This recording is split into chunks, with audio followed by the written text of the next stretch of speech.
तो यहाँ पर आपको ये वर्ल्ड हिस्ट्री का आप देखिए यहाँ पर क्या वर्ल्ड हिस्ट्री का ये आपको पार्ट 9 होगा। पार्ट 9 के अंतर्गत आपको यूनिट 2 जो आपको आधुनिक राजनीतिक उद्गम थे, आधुनिक राजनीति के जो उद्गम हैं उनको देखते हैं। उनके अंतर्गत जो आपके यहाँ पर यूरोप की जो राजनीतिक व्यवस्था थी उनके अंतर्गत हम यहाँ पर पढ़ रहे हैं चतुराष्ट्र। देखिए चतुराष्ट्र मैत्री को पढ़ रहे हैं। देखिए यहाँ पर पवित्र मैत्री के 2 माह बाद पवित्र मैत्री के 2 माह बाद आपको यहाँ पर जो कहा गया उसको देखिए। चतुर्थ मैत्री के बारे में जो आपको यहाँ पर है, देखिए यहाँ पर क्या कि पवित्र मैत्री आपको है। देखिए पवित्र मैत्री के 2 माह बाद आपको 2 माह बाद ही पवित्र मैत्री के 2 माह बाद ही 20 नवंबर 1815 ईस्वी के दिन रूस, पर्सा, ऑस्ट्रिया और ब्रिटेन इन 4 राज्यों ने मिलकर एक चतुराष्ट्रीय मैत्री का निर्माण किया। यह संघ यूरोप की संयुक्त व्यवस्था का आधार बना। वस्तुतः यदि पवित्र मैत्री यूरोपीय अवस्था का नैतिक और धार्मिक स्वरूप था तो चतुराष्ट्र मैत्री इसका राजनीतिक और व्यावहारिक रूप बना। यह संघ बहुत समय तक यूरोप के राजनीतिक मामलों का संचालन करता रहा। उद्देश्य देखिए क्या है, चतुराष्ट्र मैत्री का गठन यूरोपीय समस्याओं को उचित समाधान के लिए किया गया था ताकि यूरोप में शांति कायम रह सके। इस संगठन की स्थापना मुख्यतः निम्नलिखित उद्देश्यों को लेकर हुई थी। देखिए पहला यूरोप में शांति बनाए रखने के वियना सम्मेलन के निर्णयों को लागू करना और क्रांतिकारी विचारों से उनकी रक्षा करना। दूसरा देखिए यूरोप के राज्यों की सीमाओं को अखंडता प्रदान करना। तीसरा देखिए आपको सभी देशों को आर्थिक और सामाजिक समस्याओं को सुलझाना। चौथा देखिए आपको यदि किसी राज्य की आंतरिक परिस्थितियों का शांति भंग होने की संभावना हो तो अन्य राज्यों द्वारा उस राज्य के आंतरिक मामलों में शांति व्यवस्था के लिए हस्तक्षेप करना। पांचवा देखिए नेपोलियन अथवा उसके किसी संबंधी को फ्रांस का राजा बनने से रोकना था। सभी राजनीतिक शक्तियों को शक्तिशाली मित्र मंडल में केंद्रित करना। क्या नेपोलियन अथवा उसके किसी संबंधी को फ्रांस का राजा बनने से रोकना था। सभी राजनीतिक शक्तियों को शक्तिशाली मित्र मंडल में केंद्रित करना। अब क्या छठा यूरोप की विविध और जटिल समस्याओं के शांतिपूर्ण समाधान के लिए सम्मेलन आयोजित करना। देखिए यहाँ पर यूरोप की 4 मुख्य शक्तियों का यह संघ यूरोप की 4 मुख्य शक्तियों का यह संघ लगभग चौथाई शताब्दी तक यूरोप का भाग विधाता बना रहा। चारों राज्यों के प्रतिनिधि ने यह निर्णय लिया कि यूरोप की समस्याओं पर विचार करने तथा उनके समाधान के वे समय समय पर सम्मेलन किया करेंगे। इसलिए अगला एक दशक अंतर्राष्ट्रीय सम्मेलनों का युग कहा गया। विद्वानों का यह मत है कि इस संघ ने सम्मेलन की जिस प्रणाली को जन्म दिया वह आगे चलकर राष्ट्र संघ का आधार बनी। इस मैत्री अंतर्राष्ट्रीय सहयोग की दिशा में पहल की। और यूरोप की संयुक्त अवस्था की कार्यप्रणाली आप देखिए। इस प्रकार पवित्र मैत्री तथा चतुराष्ट्र मैत्री को मिलाकर जो व्यवस्था की गई वह यूरोप की संयुक्त अवस्था के नाम से विख्यात हुई। इस व्यवस्था में चतुराष्ट्र मैत्री के अंतर्गत यूरोप की समस्याओं को सुलझाने के लिए 1828 ईस्वी में आपको एक्सला से पर 1820 ईस्वी में ट्राम्पो, 1821 ईस्वी में मरलाइबेक, 1822 ईस्वी में आपको वेरोना में सम्मेलन हुए और 1825 ईस्वी में आपको सेंट पीटर्सबर्ग में अंतिम सम्मेलन हुआ। संयुक्त व्यवस्था के समय जो सम्मेलन हुए था, जो प्रमुख घटनाएं घटित हुई उनका संक्षिप्त विवरण इस प्रकार आपको है। पहला देखिए एक्सला सेपर का सम्मेलन देखिए। आप एक्सला सेपर का सम्मेलन आप देखिए।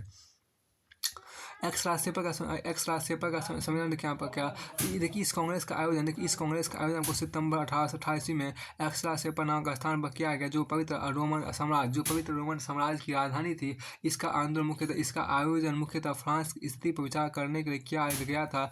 सम्मेलन में निम्न निर्णय लिए गए। फिर देखिए क्या सम्मेलन में सबसे पहले फ्रांस की स्थिति पर विचार किया गया। फ्रांस ने संधि की शर्तों का पालन किया। अतः फ्रांस विजयी राष्ट्रों की सेना हटा ली गई और चतुराष्ट्र मैत्री में शामिल कर लिया गया। इस प्रकार चतुराष्ट्र मैत्री अब पंचराष्ट्र संधि बन गई। सम्मेलन में यह भी निश्चय किया गया कि फ्रांस को हराने की शेष रकम चुकता करने के लिए हॉलैंड से ऋण दिलाया जाए। उसके साथ ही 5 सदस्यों के हस्ताक्षरों से एक घोषणा प्रसारित की गई कि सब सदस्य संधियों को मान्यता देंगे तथा सहयोगी भावना बनाए रखेंगे। यह प्रतिज्ञा भी की गई कि शांति की हर कीमत पर रक्षा की जाएगी। यह भी घोषणा की गई कि मैत्री संधि की बैठकों में उन छोटे राज्यों को राज्यों को भी आमंत्रित किया जाएगा जिनके संबंध में कोई विवाद विचाराधीन होगा। दूसरा देखिए स्वीडन के राजा बर्नाडोट से पूछा गया कि उसने नॉर्वे तथा डेनमार्क के संबंध में संधि की शर्तों का उल्लंघन क्यों किया, तो बर्नाडोट ने इस प्रश्न का उत्तर न देकर सम्मेलन को सूचित किया कि बड़े राष्ट्र छोटे देशों के प्रति अन्यायपूर्ण व्यवहार कर रहे हैं। तीसरा देखिए आपको सम्मेलन यह निश्चय किया गया कि यूरोप के अन्य राज्यों की आर्थिक स्थिति को किस प्रकार से सुधारा जाए। चौथा देखिए क्या मोनेको के राजा को देखिए मोनेको के राजा को शासन के दोषों से दूर करने का आदेश दिया गया है। हेस के शासक को सम्राट के पद से हटा दिया गया। पायन के बेडिंग उत्तराधिकारी का प्रश्न तय करते हुए कांग्रेस ने बेवेरिया के राजा को अपने राज्य की सीमा बढ़ाने से रोक दिया। छठा देखिए परस्पर सहयोग की भावना का प्रचार करने तथा धार्मिक प्रवृत्तियों को प्रोत्साहन देने के लिए कांग्रेस के प्रतिनिधियों कुछ सदस्यों की 1% नियुक्त की गई। देखिए यहाँ पर एक्स्ट्रा सेपर कांग्रेस के इन सब निर्णयों का यूरोपीय व्यवस्था पर अच्छा प्रभाव पड़ा। उसकी शक्ति और प्रभाव में काफ़ी वृद्धि हुई। सम्मेलन के कार्यों में मेटरनिख बड़ा संतुष्ट हुआ। उसने इस संबंध में लिखा था कि मैं शुभ दिन का उदय देख रहा हूँ। ऐसा प्रतीत होता है कि भगवान संसार को नष्ट होते नहीं देखना चाहते। ये देखिए यद्यपि इस सम्मेलन सहयोग की भावना का पूर्ण प्रदर्शन रहा, परंतु उसमें विभिन्न राष्ट्रों के विरोधी हितों और पारस्परिक ईर्ष्या के चित्र प्रकट होने लगे। निम्नलिखित मामलों में यह विरोध स्पष्ट दिखाई देता था। भारत के दक्षिणी अमेरिका में स्थित स्पेन के अनेक उपनिवेशों में स्पेन के विरुद्ध विद्रोह हो रहे थे। स्पेन उनके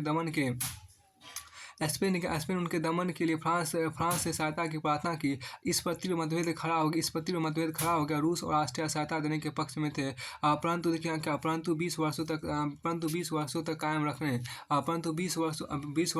रखने के लिए बाद है, किंतु दूसरे देशों को आंतरिक विद्रोह का दमन करने में सहयोग देने के लिए बाद देखिए यहाँ पर क्या सहयोग देने के लिए बाद नहीं है। वस्तुतः इन उपनिवेशों में चल रहे अपने व्यापार का इंग्लैंड ने हस्तक्षेप का विरोध किया था। मेटरनिख का कथन था कि ऐसी स्थिति को रोकने के लिए जिससे यूरोप की शांति को खतरा पहुंचने की आशंका है हो दूसरे राज्यों का हस्तक्षेप करना शंका कर्तव्य है। इस कारण वह सहायता के पक्ष में था, परंतु इंग्लैंड के विरोधी रुख के कारण वह चुपचाप रहा। इस विरोध ने संघ के विनाश का बीज बो दिया। दूसरा देखिए दास व्यापार को रोकने के संबंध में मित्र राष्ट्र एकमत नहीं हो सके। वियना कांग्रेस ने दास व्यापार को घृणित मानकर बंद करने का निर्णय किया था, परंतु फिर भी यह व्यापार निरंतर चलता रहा। इंग्लैंड द्वारा जहाजों की तलाशी लिए जाने के प्रश्न पर मित्र राष्ट्र एकमत नहीं हुए। भूमध्य सागर अनेक समुद्री लुटेरे थे जो जहाजों को लूट लेते थे। इनके दमन के अंतर्राष्ट्रीय सेना रखने का प्रस्ताव रखा गया, परंतु इंग्लैंड ने इसका विरोध किया क्योंकि एक तो ये लुटेरे इंग्लैंड के जहाजों को कोई नुकसान नहीं पहुँचाते थे। दूसरे इस प्रकार रूसी जहाज़ों के भूमध्य सागर में आ जाने की संभावना से इंग्लैंड को अपने हितों को खतरा दिखाई देता था। इतिहास का लिप्सन ने लिखा है कि एक्स्ट्रा सेपर की कांग्रेस में दो परस्पर विरोधी सिद्धांतों हस्तक्षेप के विरोधी उदारवादी सिद्धांत तथा हस्तक्षेप के समर्थक प्रतिक्रियावादी सिद्धांत के संघर्ष से जो दरार उत्पन्न हुई वो आगामी अधिवेशन में बढ़ती गई और अंत में अंतर्राष्ट्रीय सहयोग का सिद्धांत और व्यवहार उसमें विलीन हो गया। अब के ट्रम्पों का समय देखिए मुख्य रूप से नेपल्स की समस्या को सुलझाने तथा विद्रोह का दमन करने की स्वीकृति प्राप्त करने के लिए संयुक्त व्यवस्था का दूसरा समय ऑस्ट्रिया के ट्रम्पो नामक स्थान पर अक्टूबर 1820 ईस्वी में बुलाया गया था। इस समय आपको ऑस्ट्रिया के सम्राट फ्रांसिस प्रथम तथा प्रधानमंत्री मेटरनिख, रूस के जार अलेक्जेंडर, पर्सा के युवराज मंत्री हाइडेनबर्ग उपस्थित थे, किंतु फ्रांस और ब्रिटेन की ओर से कोई विशेष प्रतिनिधि इस सम्मेलन में नहीं भेजे गए। मेटरनिख ब्रिटेन और फ्रांस की उपेक्षा करके पर्सा तथा रूस से अपनी प्रतिक्रियावादी नीति के सिद्धांतों का पूर्ण समर्थन चाहता था। अतः मेटरनिख ने अपने सिद्धांतों के आधार पर एक मसौदा तैयार किया, जिस पर 19 नवंबर 1820 ईस्वी को रूस, पर्सा एवं ऑस्ट्रिया ने हस्ताक्षर कर। इस मसौदे में मुख्य रूप से दो बातें कही गई थी। पहला, भारत के रूस, पर्सा और ऑस्ट्रिया ने हस्तक्षेप के सिद्धांत से सहमत होते हुए घोषणा की जनता अपने राजा को विवश करके उससे कोई अधिकार नहीं छीन सकती। दूसरा देखिए यदि किसी राज्य में राष्ट्रीय आंदोलन होने लगे जिसके परिणामस्वरूप पड़ोसी राज्य के खतरा उत्पन्न हो जाए तो खतरे की संभावना हो तो पड़ोसी राज्य को अपनी सेना भेजकर आंदोलन का दमन करने का अधिकार होगा। कांग्रेस को यह भी अधिकार होगा कि वियना व्यवस्था की रक्षा के लिए मित्र राष्ट्रों की सेना का उपयोग करे। इस प्रकार मेटरनिख ने एक नए सिद्धांत का प्रतिपादन किया, जिसे ट्राम्पो सिद्धांत कहते हैं। उक्त मसौदे को रूस, पर्सा एवं ऑस्ट्रिया ने तो स्वीकार कर, किंतु ब्रिटेन और फ्रांस इसका घोर विरोध किया। बाद में फ्रांस ने कुछ आंकड़ों के साथ इसे स्वीकार किया, किंतु इंग्लैंड के विदेश मंत्री कैसलर ने इसका इस आधार पर विरोध किया कि किसी भी राज्य में आंतरिक क्रांति या विद्रोह के कारण सशस्त्र हस्तक्षेप करने से उसकी आंतरिक संप्रभुता को उचित मान्यता नष्ट हो जाएगी। उसने यह भी कहा कि इस व्यवस्था से शासक और प्रजा के बीच घड़ी खाई उत्पन्न हो जाएगा तथा शासकों को अपने सिंहासन की रक्षा के लिए बाहरी शक्तियों की सहायता पर निर्भर रहना पड़ेगा। इस समय में पंचराष्ट्र संघ स्पष्ट दो गुटों में विभाजित हो गया था। एक और रूस, पर्सा और ऑस्ट्रिया थे, दूसरी ओर फ्रांस और ब्रिटेन थे। महान शक्तियों के पारस्परिक विरोध के कारण कुछ भी निश्चय नहीं हो पाया। इन सैद्धांतिक मतभेदों के बावजूद संयुक्त अवस्था अभी टूटी नहीं थी। देखिए आप, इन सैद्धांतिक मतभेदों का बावजूद संयुक्त अवस्था अभी टूटी नहीं थी। लाइबेक, देखिए यहाँ पर लाइबेक का समय देखिए क्या कि ट्राम्पो में घोषणा था विरोध के अतिरिक्त कोई निश्चय नहीं हो पाया। जो सन 1821 ईस्वी में लाइबेक में यूरोपीय संयुक्त व्यवस्था का तीसरा अधिवेशन बुलाया गया। इस समय ट्रिक राज्य में विद्रोह हो रहे थे। नेपल्स से वहाँ के राजा फर्डिनेंड को भगा दिया गया था। पीडमोंट में भी विद्रोह चल रहा था। इन्हीं विद्रोह को दबाने के लिए लाइबेक सम्मेलन का आयोजन हुआ। इस समय आपको ऑस्ट्रिया को अधिकार दिया गया कि वह नेपल्स के आंतरिक मामलों में हस्तक्षेप कर विद्रोह को शांत करे। ऑस्ट्रियन चांसलर मेटरनिक ने इस निर्णय का स्वागत किया, क्योंकि उसे इटली में अपना प्रभाव क्षेत्र बढ़ाने का अवसर मिला। 1821 ईस्वी में ऑस्ट्रिया की विशाल सेना ने नेपल्स के विद्रोह का दमन करके राजा फर्डिनेंड को फिर से निरंकुश शासक बना दिया। दमन चक्र बड़ी निर्ममता से चलाया गया और नेपल्स में 100% निरंकुश शासन स्थापित हो गया। फिर आप आगे देखिए, थोड़े ही समय बाद आपको पीडमोंट में 10 मार्च 1821 ईस्वी को विद्रोह हुआ। ऑस्ट्रिया वासियों को पीडमोंट और इटली से निकाल बाहर करने था। स्पेन के संविधान को पीडमोंट में लागू करने के लिए यह विद्रोह हुआ। विद्रोहियों को पहले कुछ सफलता मिली, बाद में ऑस्ट्रिया की सेना ने इस विद्रोह को भी दबा दिया। मेटरनिक की नीति सफल हुई और समस्त इटली उसके प्रभाव में आ गया। इंग्लैंड अधिवेशन में हस्तक्षेप की नीति का दृढ़ता से विरोध किया, लेकिन उसने विद्रोहियों और क्रांतिकारियों को किसी प्रकार की सहायता प्रदान नहीं की। अतः इंग्लैंड की इस मौखिक सहानुभूति से उन्हें कोई लाभ नहीं हुआ। फिर भी लाइबेक अधिवेशन में महाशक्तियों का विरोध और मतभेद पुनः कठोरता के साथ उभर आया। इससे संघ अथवा संयुक्त अवस्था में पहले की अपेक्षा और भी अधिक निर्भरता आ गई था। इसका अंत अवश्यभावी प्रतीत होने लगा। वेरोना कांग्रेस, यहाँ देखिए वेरोना का समय स्पेन की समस्या पर विचार करने के बुलाया गया था। स्पेन का राजा सप्तम फर्डिनेंड बुर्बो वंश का था। उसने विद्रोह दमन करने के फ्रांस से सहायता मांगी। फ्रांस उसी प्रकार स्पेन में हस्तक्षेप करना चाहता था जिस प्रकार ऑस्ट्रिया ने इटली में किया था। परंतु इंग्लैंड स्पेन में हस्तक्षेप का विरोधी था। अगस्त 1822 ईस्वी में कैसलरे की मृत्यु हो चुकी थी और उसके स्थान पर कैनिंग विदेश मंत्री था। उसने कैसलरे की घोषणा की पुष्टि करते हुए स्पेन में हस्तक्षेप का विरोध किया। इस पर सब की ओर से स्पेन की क्रांतिकारी सरकार को संविधान में संशोधन करने और राज्य को अधिक स्वतंत्रता दिलाने के लिए एक पत्र भेजा गया। स्पेन की सरकार ने आदेश ठुकरा दिया। इस पर इंग्लैंड के विरोध के बावजूद फ्रांस को हस्तक्षेप का अधिकार दे दिया गया। देखिए आपको क्या फ्रांसीसी सेना ने विद्रोह का दमन कर फर्डिनेंड को फिर से स्पेन की गद्दी पर बैठा दिया। इसी बीच ग्रीस में टर्की विद्रोह हो गया था। जार अलेक्जेंडर बाल्कन प्रायद्वीप के प्रश्न को उसी प्रकार रूसी राजनीतिक अंग समझता था, जैसे मेटरनिक इटली के प्रश्न को ऑस्ट्रिया के राजनीतिक अंग समझता था। अलेक्जेंडर अकेले स्वतंत्र रूप से ग्रीस में हस्तक्षेप करना चाहता था, परंतु मेटरनिक इसका विरोध किया। इंग्लैंड ने भी उसका साथ दिया और इस प्रकार मेटरनिक ने ग्रीस के प्रश्न पर कांग्रेस विचार तक नहीं होने दिया।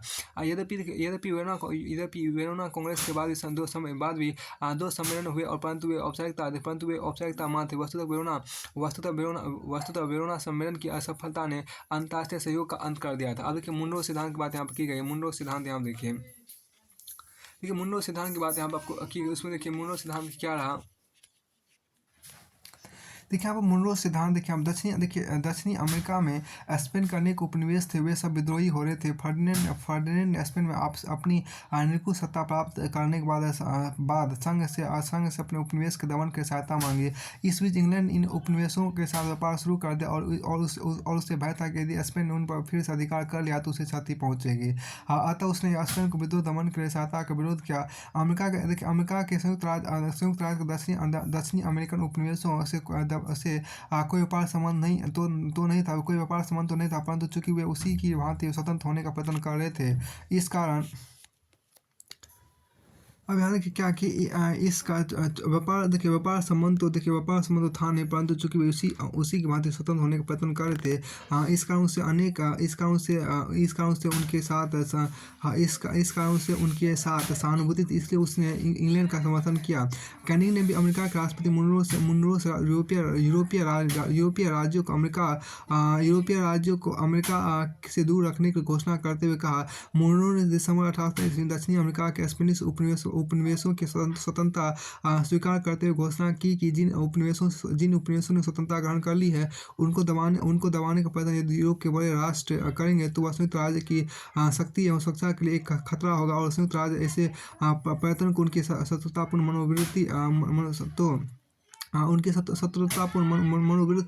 का प्रमाण समझेगा। उसने कहा कि अमेरिका अमेरिकनों का है, हम उत्तरी अथवा दक्षिणी अमेरिका में किसी का भी हस्तक्षेप सहन नहीं करेंगे। यह सिद्धांत मुनरो सिद्धांत कहलाता है। इस प्रकार अमेरिका के संयुक्त राज्य और इंग्लैंड के संयुक्त विरोध के कारण यूरोप के देशों का स्पेन के उपनिवेशों के मामले में हस्तक्षेप करने का साहस नहीं जुटा और स्पेन के दक्षिणी अमेरिका के उपनिवेश स्वतंत्र हो गए। कैनिंग ने अत्यंत प्रसन्न होकर कहा कि मैंने पुरानी दुनिया के संतुलन को ठीक करने के लिए नई दुनिया की सृष्टि कर दी। परंतु यह श्रेय कैनिंग को नहीं दिया जा सकता। उसने इन उपनिवेशों को कोई सहायता नहीं दी थी, केवल बाद में उनकी स्वतंत्रता की रक्षा की घोषणा करते तो उसने कुछ नहीं किया। वैसे ही यह घोषणा उतनी ही इंग्लैंड के विरुद्ध थी जितनी यूरोप के अन्य राज्यों के। देखिए अब सेंट पीटर्सबर्ग का समय यूरोप की संयुक्त व्यवस्था का अंतिम समय जनवरी 1825 ईस्वी में रूस की राजधानी सेंट पीटर्सबर्ग में हुआ। इस समय आपको इंग्लैंड को छोड़कर रूस, प्रशांत, ऑस्ट्रिया के प्रतिनिधियों ने भाग लिया। यह सम्मेलन भी पूर्णतः असफल रहा था। इसमें रूस के जार ने यह घोषणा कर दी कि वह भविष्य में टर्की की समस्या में अपनी इच्छानुसार आपको हस्तक्षेप करेगा और मित्रमंडल के सदस्यों के साथ कोई परामर्श नहीं करेगा।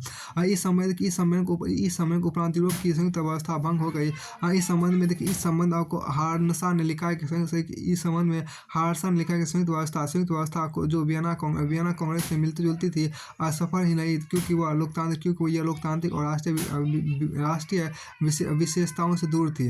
अब यूरोपीय संयुक्त व्यवस्था की असफलता कारण देखिए यहाँ पर सदस्यों का आपसी मतभेद। देखिए क्या यूरोपीय संयुक्त व्यवस्था की असफलता का प्रथम कारण शासकों का आपसी मतभेद था। देखिए सर्वदा समान हितों के स्थान पर व्यक्तिगत स्वार्थों का स्थान दिया गया। जैसे ऑस्ट्रिया हर कीमत पर इटली के विद्रोह को दबाना चाहता था, इसी प्रकार स्पेन के उपनिवेशों में फ्रांस हस्तक्षेप करने के कटिबद्ध था। यूनान में रूस के अपने स्वार्थ थे। ऐसी स्थिति में किसी भी संघात्मक व्यवस्था का सफल हो पाना असंभव था। इन मतभेदों को बढ़ाने में चांसलर मेटरनिख की भूमिका महत्वपूर्ण रही। राज्यों में संदेह, ईर्ष्या और द्वेष की भावना का जोर। देखिए दूसरा मुख्य कारण राष्ट्रों का आपसी संदेह, ईर्ष्या और द्वेष था। पारस्परिक ईर्ष्या। देखिए यहाँ पर क्या पारस्परिक ईर्ष्या और द्वेष इस सीमा तक बढ़ गई कि इंग्लैंड संयुक्त व्यवस्था से अलग हो गया। इंग्लैंड को आंतरिक हस्तक्षेप की नीति पसंद नहीं आई, क्योंकि मेटरनिख इस नीति का जबरदस्त समर्थक था। कैसलरी के पश्चात कैनिंग, जो 1822 से 1827 ईस्वी तक इंग्लैंड के विदेश मंत्री पद पर मेटरनिख की नीतियों का विरोधी था। उसका कांग्रेस प्रणाली में विश्वास नहीं था। दूसरे शब्दों में संयुक्त व्यवस्था को मेटरनिख और इंग्लैंड के विरोध से जबरदस्त नुकसान पहुंचा। आज के लोग तीसरा लोकतंत्र। देखिए आप क्या लोकतंत्र पद्धति का अभाव। देखिए यहाँ पर क्या तीसरी संयुक्त व्यवस्था में लोकतंत्र पद्धति के आधार पर राष्ट्रों का स्थान नहीं दिया गया, तो उसमें केवल चुने हुए राष्ट्रों को बोलबाला था। इनमें भी इंग्लैंड को छोड़कर अन्य सभी राष्ट्र क्रांतिकारी तत्वों से भयभीत थे। समय पर जितने भी उदारवादी आंदोलन हुए उन्हें कुचलने के प्रयत्न किए गए। यही इस व्यवस्था की सबसे बड़ी कमजोरी स्थिति हुई। फिर आपको आगे देखिए यहाँ पर कहा गया तीसरा देखिए मुनरो घोषणा। देखिए यहाँ पर क्या जो चौथे देखिए राष्ट्रपति मुनरो की घोषणा जो दक्षिणी अमेरिका के उपनिवेशों के विषय में की गई थी। संयुक्त व्यवस्था के भारी चोट हुई। मुनरो घोषणा में कहा कि अमेरिका वालों के लिए हम उत्तरी अथवा दक्षिणी अमेरिका में किसी प्रकार का हस्तक्षेप सहन नहीं करेंगे। इस घोषणा से उपनिवेशों को संयुक्त व्यवस्था के सदस्यों के हस्तक्षेप की योजना को गहरा धक्का लगा। शीघ्र दक्षिणी अमेरिका के उपनिवेश स्पेन के हाथों से निकल गए। अब संयुक्त व्यवस्था का महत्व देखिए ग्रांट एवं टेम्पररी ने यूरोपीय प्रणाली का मूल्यांकन करते हुए कहा कि अंतर्राष्ट्रीय शासन की इस गंभीर प्रथम प्रयास को महत्वहीन मानकर रद्द कर देना उचित नहीं है। शासकों में व्यक्तिगत विचार विमर्श और पारंपरिक विचार का प्रभाव बहुत सुंदर था। फलस्वरूप को संसदीय प्रणाली वाले इंग्लैंड और फ्रांस पूर्वी यूरोप के तीन राजाओं के साथ सफलतापूर्वक विमर्श करते थे। जिस समय बेल्जियम को स्वतंत्रता दिलाई, वह इस बात का अच्छा उदाहरण है कि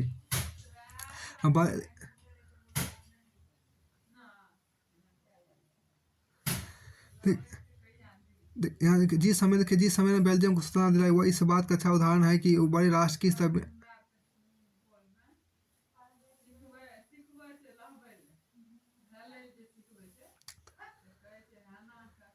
वह इस बात अच्छा उदाहरण है कि बड़े राष्ट्र किस तरह बिना झिझक के परस्पर अस्थायी भलाई कर सकते हैं। कुछ भी संयुक्त व्यवस्था अंतर्राष्ट्रीयता के क्षेत्र में महत्वपूर्ण कदम था। इस व्यवस्था में 20वीं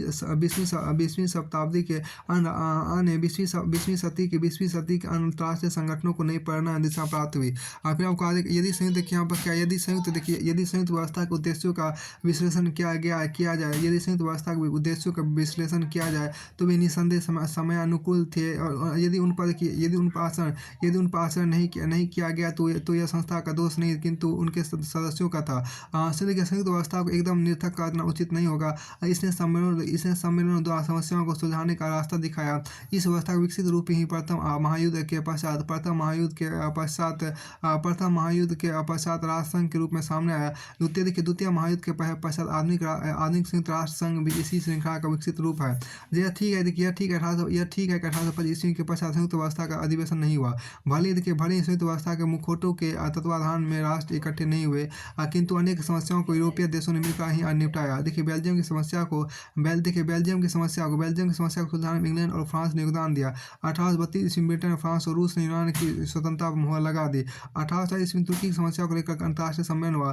फिर 13 जून 1847 ईस्वी को ब्रिटेन, ऑस्ट्रिया, रूस, फ्रांस तथा प्रसा ने समस्या का समाधान निकाला।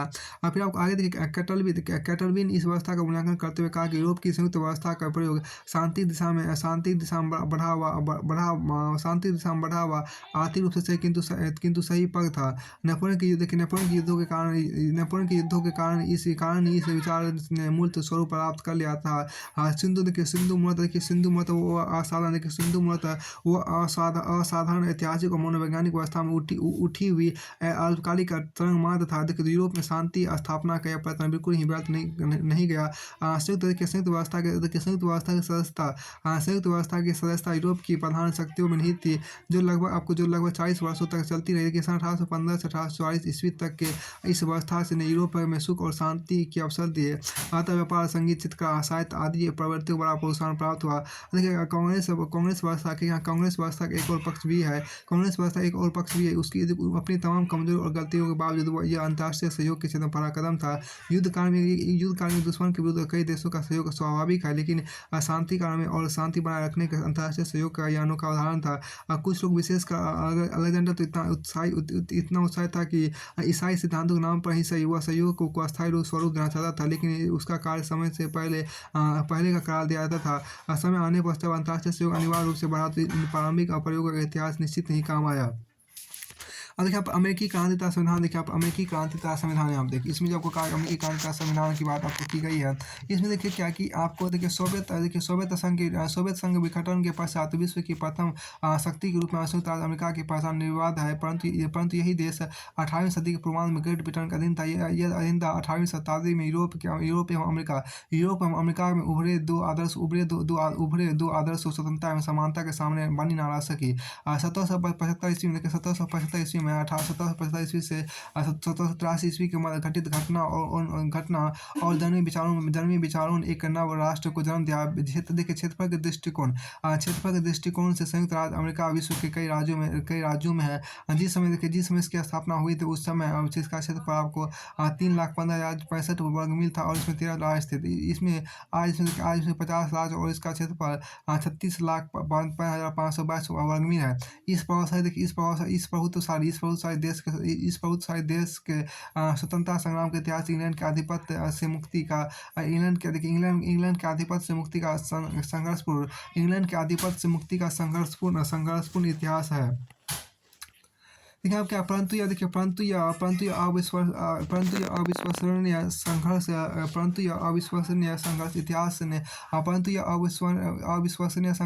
के अन्य जुझारू संघर्षों से भिन्न था। यह संघर्ष ना तो घोर गरीबी कारण उत्पन्न असंतोष का परिणाम था और ना सामंती व्यवस्था के बर्बर अत्याचारों के विरुद्ध एकजुट होने का परिणाम था। वस्तुतः यह शानदार संघर्ष अमेरिकी उपनिवेशों द्वारा इंग्लैंड की इच्छा के विरुद्ध स्वतंत्रता कायम करने के लिए इंग्लैंड द्वारा अपनाई गई कठोर औपनिवेशिक नीति विरुद्ध था। इस दृष्टि से विश्व इतिहास में अमेरिका क्रांति का एक विशिष्ट घटना है।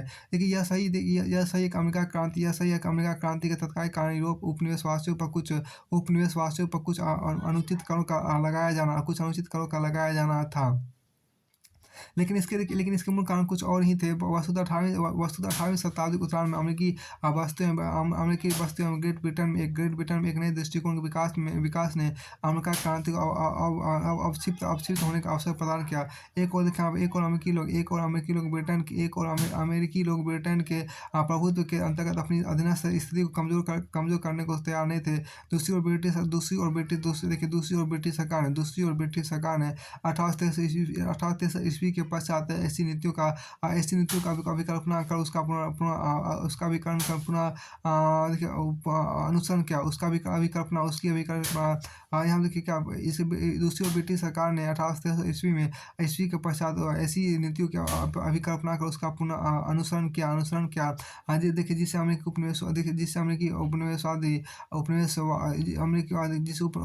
उपनिवेशों पर पूर्व की अपेक्षा अधिक मजबूत शिकंजा स्थापित हो गया। फलतः आर्थिक सामाजिक फलतः आपको सामाजिक आर्थिक ब्रिटेन एवं उपनिवेश फलतः आपको आर्थिक सामाजिक फलतः आपको देखिए यहाँ पर फलतः समाजवादी ब्रिटेन और उपनिवेशी अमेरिकी राज्यों में संघर्ष अवश्यभावी हो गया। अमेरिका की खोज एक आकस्मिक घटना थी। क्रिस्टोफर कोलंबस द्वारा इसकी खोज एक युगांतरकारी घटना के रूप में परिणत हुई। अमेरिका का नामकरण आपको अमेरिको वेस्पुची नामक इटालियन नाविक के नाम पर हुआ, जिसने 1550 ईस्वी में 1501 ईस्वी में ब्राजील तक की यात्रा की। जिसने 1501 ईस्वी में ब्राजील तक की यात्रा की। और उसके आपको आगे यहाँ पर कहा गया है। देखिए यद्यपि स्पेन दक्षिण अमेरिका के उत्तरी क्षेत्र में आपको रहने वाली दो शब्द आते। देखिए यद्यपि स्पेन और दक्षिण अमेरिका उत्तरी क्षेत्र में रहने वाले दो शब्द जातियों इंका जो क्रमशः सैनिक पेरू निवास करती थी का नाश कर लूटने में आपको आशा, किंतु इंग्लैंड, हॉलैंड, स्वीडन और पुर्तगाल के भी इस नए प्रदेश में आपको प्रदेश में रुचि कम नहीं थी। इस नए प्रदेश में आपको अब हम आगे देखिए। फिर आपको आगे यहाँ पे जिससे उत्तरी अमेरिका के तट के आधिपत्य के लिए अंग्रेजों के मुकाबले खड़ा नारा सका रानी एलिजाबेथ। यहाँ देखिए क्या की, देखिए आपको रानी एलिजाबेथ, देखिए क्या कि रानी एलिजाबेथ प्रथम के खुले समर्थन से इंग्लैंड ने अमेरिका में बस्तियाँ बसाना शुरू कर दिया। 1606 ईस्वी में इंग्लैंड के राजा जेम्स प्रथम ने वहाँ की दो कंपनियों क्रमशः लंदन एवं प्लिमथ को कुछ निश्चित क्षेत्रों में उपनिवेश बसाने एवं व्यापार करने की अनुमति दे दी। 1607 ईस्वी में कप्तान क्रिस्टोफर न्यू फोर्ट के नेतृत्व में 120 अंग्रेजों ने वर्जीनिया क्षेत्र की जेम्स नदी किनारे जेम्स टाउन नामक बस्ती की स्थापना की। यह संयुक्त राज्य अमेरिका में पहली अंग्रेज बस्ती थी जो लंदन कंपनी के द्वारा स्थापित की गई। यद्यपि इस पहली बस्ती के लोगों को काफ़ी कठिनाइयों का सामना करना पड़ा तथा कुछ ही दिनों में उनमें से 3/4 लोग मर भी गए, परंतु तंबाकू व्यापारी की संभावनाओं ने शेष लोगों को जमे रहने की प्रेरणा दिया। स्मरण है कि जेम्स टाउन ने सबसे पहले तंबाकू से लदा हुआ जहाज 1614 ईस्वी में इंग्लैंड पहुंचा। यह स्मरण है कि जेम्स टाउन में से सबसे पहले तंबाकू से लदा हुआ जहाज 1614 ईस्वी में इंग्लैंड पहुंचा। जेम्स टाउन की स्थापना के बाद अंग्रेजों ने धीरे धीरे अन्य बस्तियां कायम की। 1775 ईस्वी में 1775 ईस्वी तक अमेरिका में 13 ब्रिटिश उपनिवेश बसाए जा चुके थे, जो थे देखिए जो आपको थे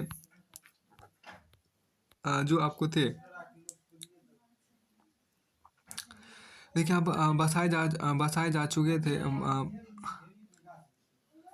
हाँ देखिए जो आपको थे पता देखिए न्यू हैम्पशायर देखिए Massachusetts, Rhode Island, Connecticut, New York, new Jersey, Pennsylvania, Delaware, मरी देखिए मेरीलैंड, वर्जीनिया, उत्तरी कैरोलिना, दक्षिणी कैरोलिना कट तथा जॉर्ज। इस देखिए इन बस्तियों में देखिए अब इन बस्तियों में रहने वाले 90% अंग्रेज थे और शेष 10% डच, जर्मन, फ्रांसीसी और पुर्तगाली थे। इन तेरह उत्तरी अमेरिकन बस्तियों ने 18वीं शताब्दी के 7वें दशक तक कृषि, वानिकी एवं वाणिज्य साथ ही मत्स्य उद्योग एवं जहाज निर्माण के क्षेत्र में उल्लेखनीय विस्तार कर लिया था। अब अमेरिकी उपनिवेशों में इंग्लैंड या यूरोप के समान नागरिकों के लिए 5000 किलोमीटर चौड़े प्रशांत को पार करना काफ़ी कठिन कार्य था। लकड़ी के जहाज़ों में 2-3 महीने की इस यात्रा में अपर्याप्त भोजन, बीमारी और तूफान से बचकर कुछ ही लोग अमेरिका पहुंचते थे और वहां पहुंचकर भी वहां के मूल निवासी रेड इंडियन होता प्राकृतिक कोप का उन्हें सामना करना पड़ा था, जिससे देखिए जिसमें दोनों पक्षों के व्यक्ति मारे जाते थे इन संघर्षों का अतिरिक्त वहाँ की भूमि भी घने जंगलों और लंबी घास से पटी हुई थी। इस भूमि को खेती योग्य बनाना आसान कार्य नहीं था। हजारों आदमियों को इतनी लंबी दूरी पर जाकर बसने के उदाहरण इतिहास में कम ही मिलते हैं। प्रश्न उठता है कि फिर यूरोपीय यहाँ आकर क्यों बसे। देखिए इस प्रश्न का संक्षिप्त उत्तर निम्न प्रकार से समझा जा सकता है कि यूरोप में निरंतर होने वाले जनसंहार के युद्धों से मुक्ति की आशा ने प्रव्रजनों के लिए प्रेरित किया। दूसरा निर्धन लोगों को दास बनाकर युद्धों में झोंकने के लिए अमीरों एवं सत्ताधारियों के हाथों बेच दिया जाता था। इससे बचने के लिए उन्होंने अमेरिकी उपनिवेशों में बसना उपयुक्त समझा। तीसरा अधिकांश यूरोपीय उत्प्रवासियों देश छोड़कर उपनिवेशों में बसने वाले लोग ने अपना घर इसलिए छोड़ा था कि उन्हें वहाँ आर्थिक लाभ के अवसर मिलेंगे। देखिए यहाँ पर क्या इस प्रेरणा को बहुत धार्मिक स्वतंत्रता की लालसा अथवा राजनीतिक उत्पीड़न से बचकर भागने के दृढ़ संकल्प ने और भी बल दिया। चौथा देखिए आपको धार्मिकता सांप्रदायिक अत्याचार एवं उत्पीड़न से मुक्त होकर स्वतंत्र रूप से वे ईश्वर की आराधना कर सकेंगे। देखिए वही ना देखिए जहाँ ना तो चर्च का दबाव होगा और ना ही सरकारी कर्मचारियों का भय। 16वीं और 17वीं शताब्दियों की धार्मिक उथल पुथल ने भी बहुत से लोगों को अपना देश छोड़ने के लिए विवश किया। मैसाचुसेट्स के समीप प्लिमथ उपनिवेश की स्थापना करने वाले प्यूरिटन अंग्रेज ही थे जो अपनी धार्मिक स्वतंत्रता के लिए जेम्स प्रथम के समय में इंग्लैंड से अमेरिका आकर बसे थे।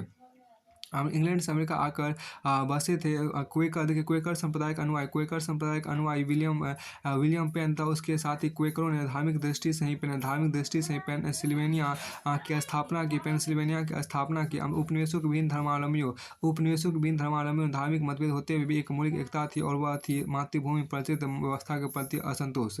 न्यू हैम्पशायर से जॉर्जिया तक जितनी भी बस्तियां स्थापित उनकी पृष्ठभूमि धार्मिक असंतोष का कुछ न कुछ अंश अवश्य था।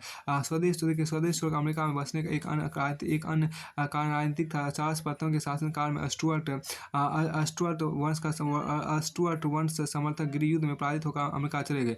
जर्मन राजाओं की निरंकुशता ने बहुत से जर्मनों को उपनिवेशों में बसने को प्रेरित किया। फिर उपनिवेशों की भौगोलिक स्थिति देखिए देखिए आप अमेरिकी उपनिवेशों को भौगोलिक दृष्टि से 3 भागों में बाँटा जा सकता है, उत्तरी, मध्य और दक्षिणी। और देखिए पहले उत्तरी उपनिवेशों में वैसे उत्तरी उपनिवेशों में जैसे मैसाचुसेट्स, न्यू हैम्पशायर, रोड टापू आदि है। ये उपनिवेश पहाड़ी और बर्फीले प्रदेश होने के कारण खेती के लिए उपयुक्त नहीं थे।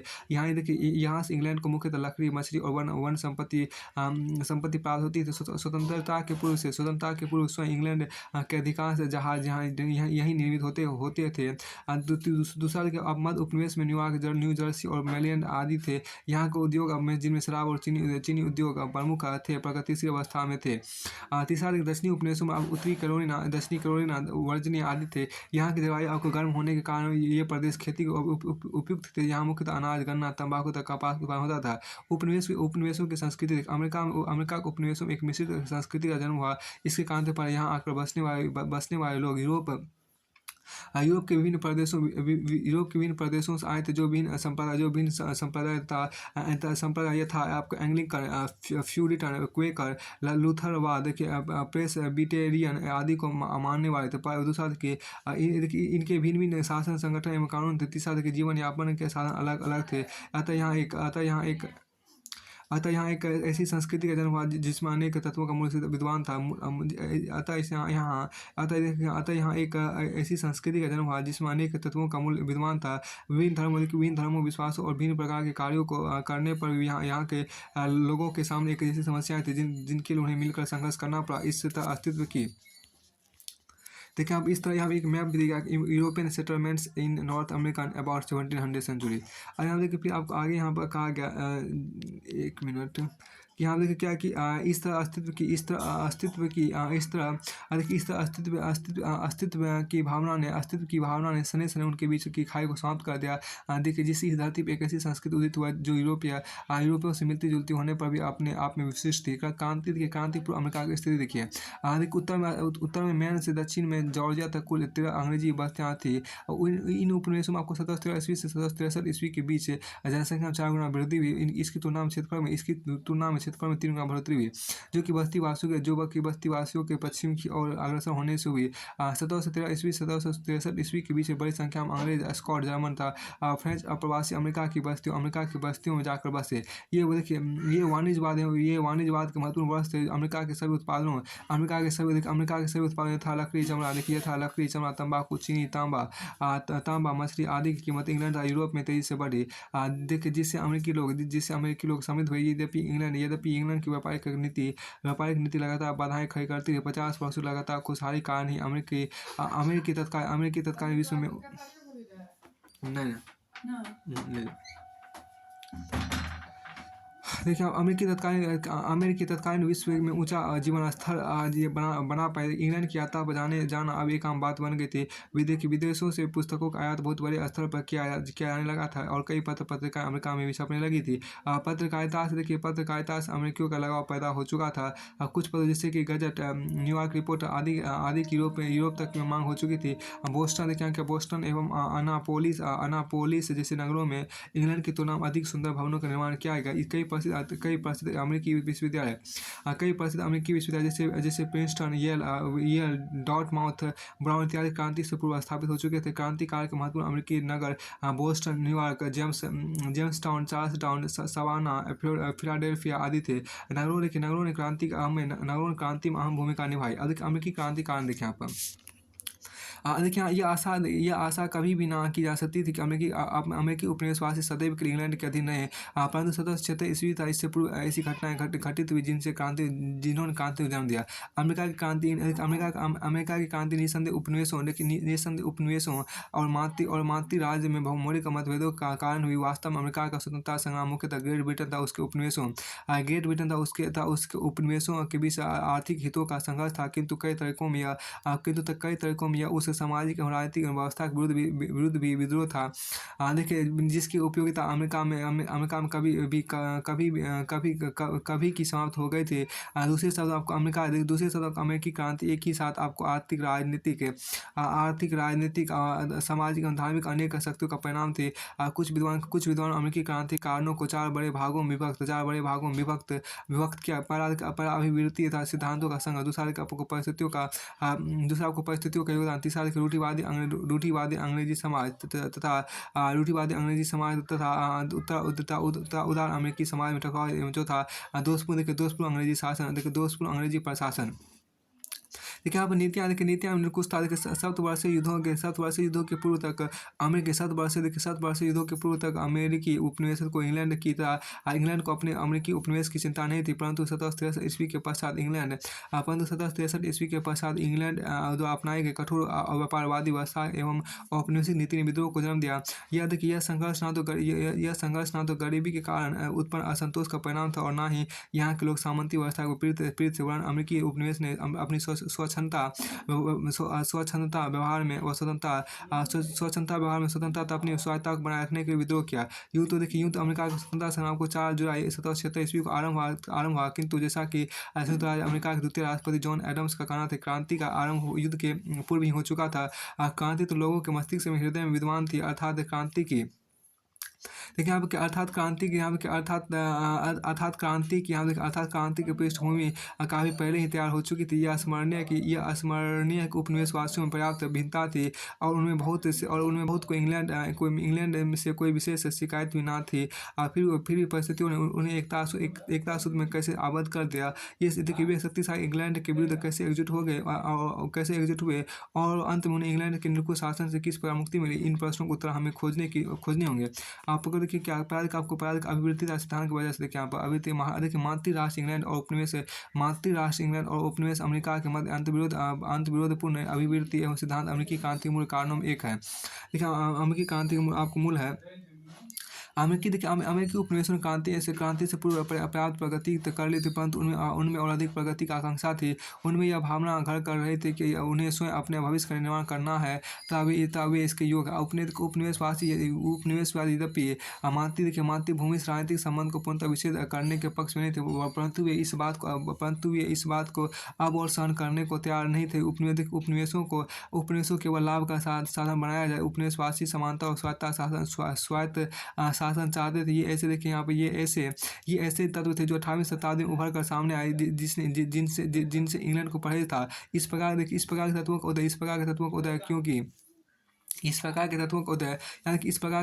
उदय क्योंकि पहला एक वर्ग ऐसा था जो प्रगति की भावना था, सिद्धांत से प्रेरित था। दूसरा वर्ग सिद्धांतों का पीछा स्वार्थों से प्रेरित था। उत्तर के व्यापारी इंग्लैंड द्वारा किए जा रहे व्यापार नियंत्रण कारण रुष्ट थे। दक्षिण राज्यों के प्लांटर अथवा बड़े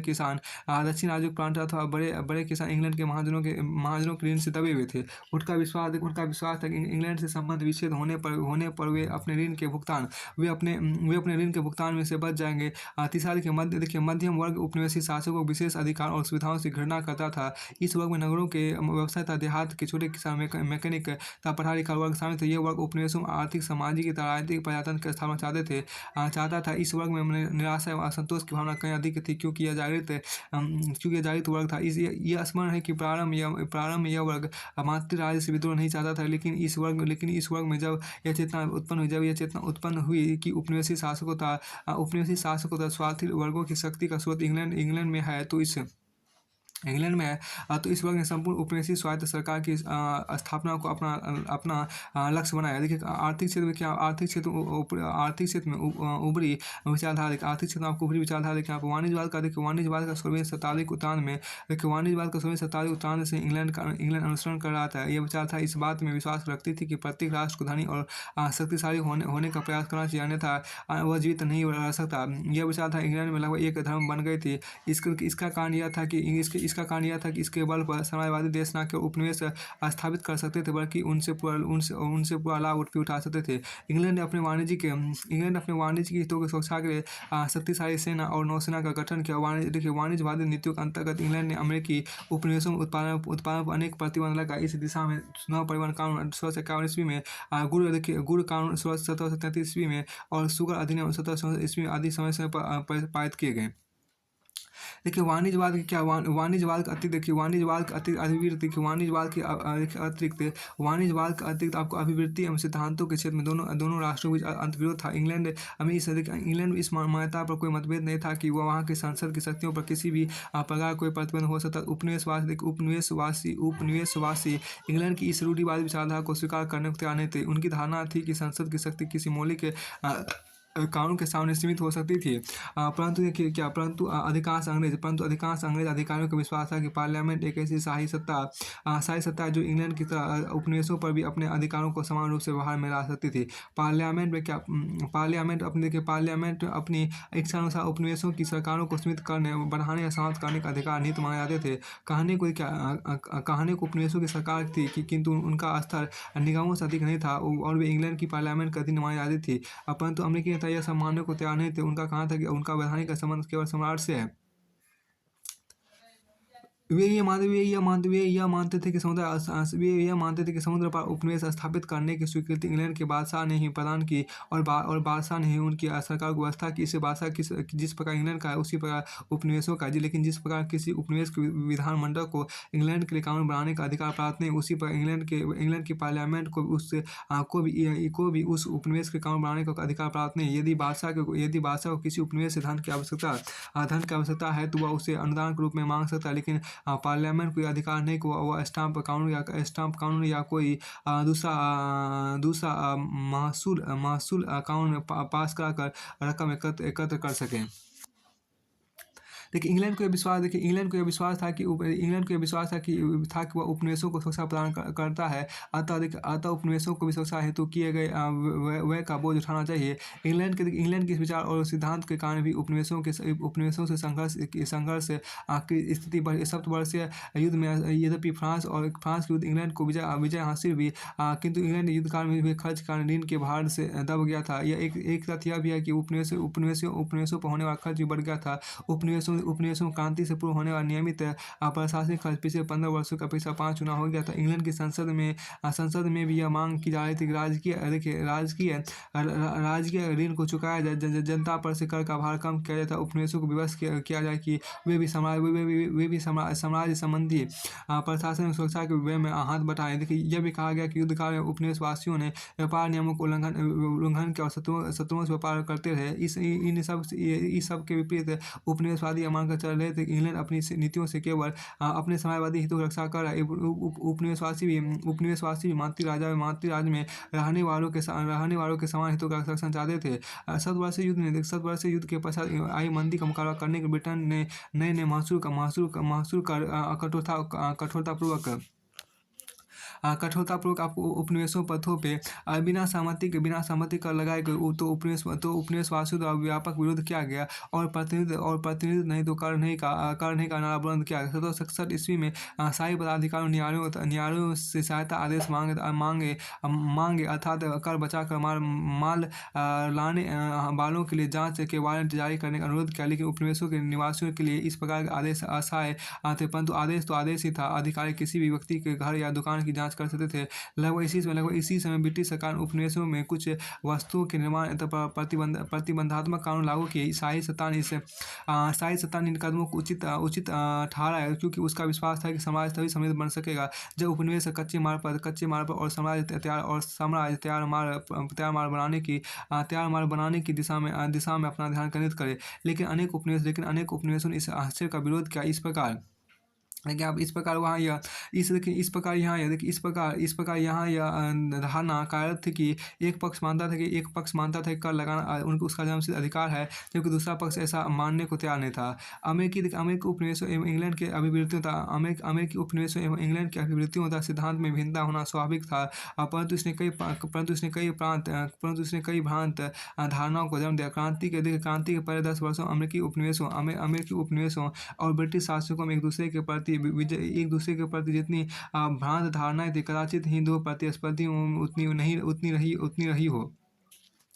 देखिए यहाँ पे यह सच है कि यह सच है कि ब्रिटेन ने अमेरिकी देखिए यह सच है कि ब्रिटेन अमेरिकी उपनिवेशों पर अत्याचार करने की अभिलाषा से प्रेरित होकर एक भी प्रारंभिक कदम नहीं उठाया था। उपनिवेशवासी सुरक्षा के लिए फौजें रखना और चुंगी वसूली की प्रथा को दृढ़ बनाना आदि बातें लंदन में रहने वाले मंत्रिमंडल को समानता उचित जान पड़ती थी।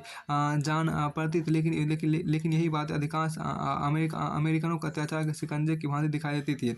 और दूसरा इंग्लैंड सरकार का नग्न हास्य देखिए आप, इंग्लैंड सरकार का नग्न हास्य यहाँ देखिए। अमेरिकी स्वतंत्रता का सबसे प्रमुख कारण यह था कि इंग्लैंड ने प्रारंभ से उपनिवेशों के स्वशासन पर अंकुश लगाने या हासिल करने का प्रयत्न नहीं किया।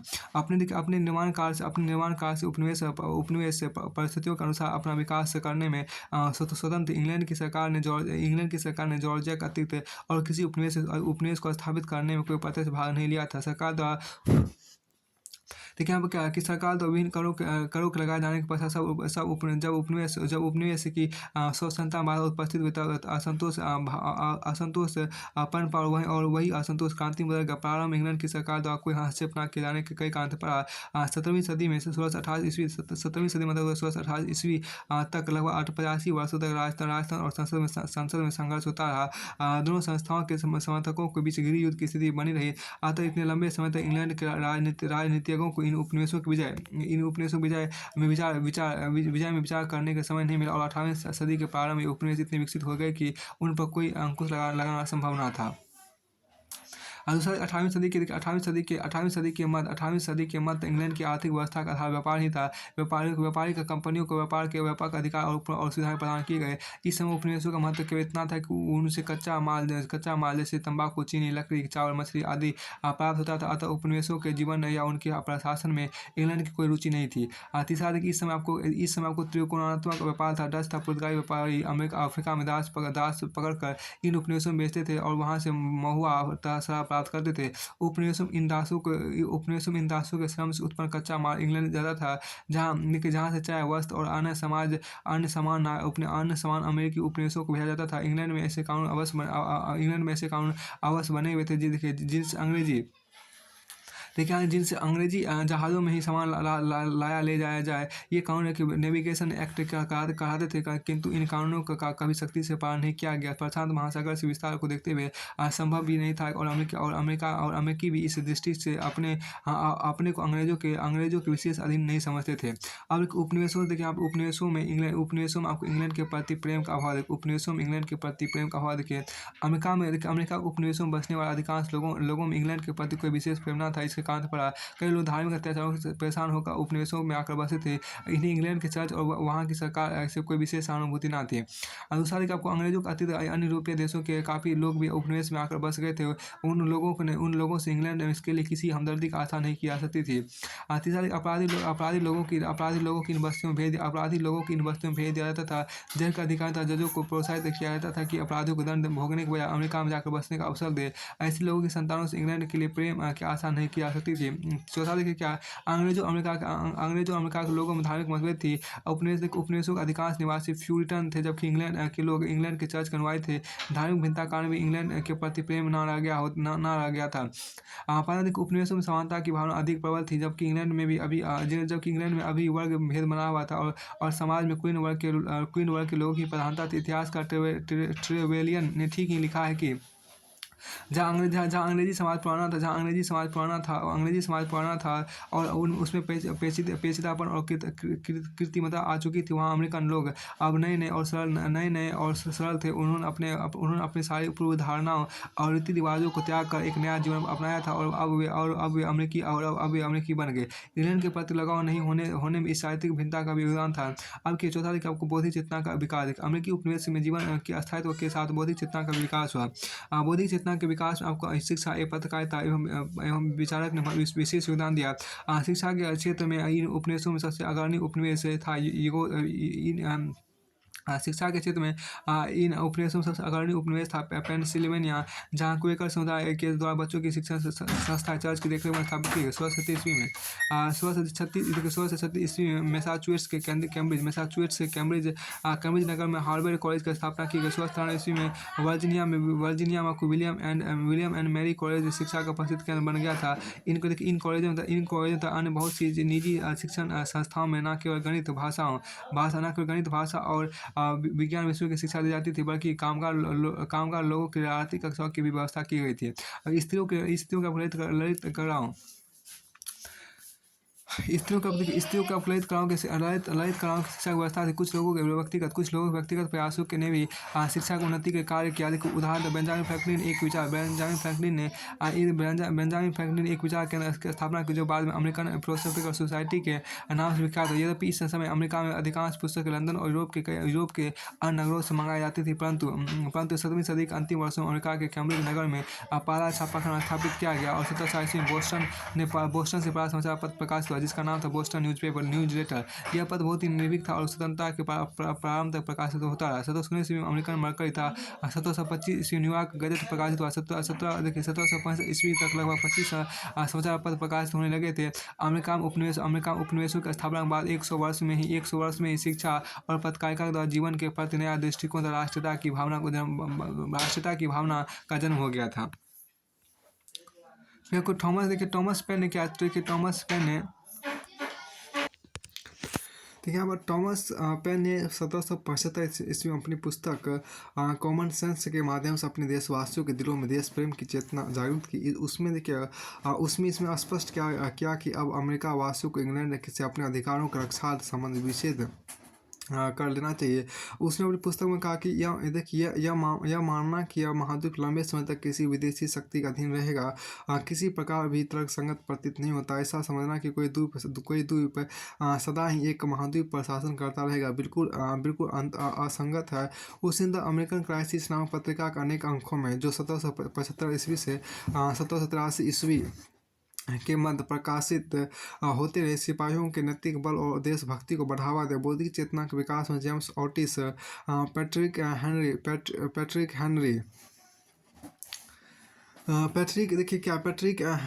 तथा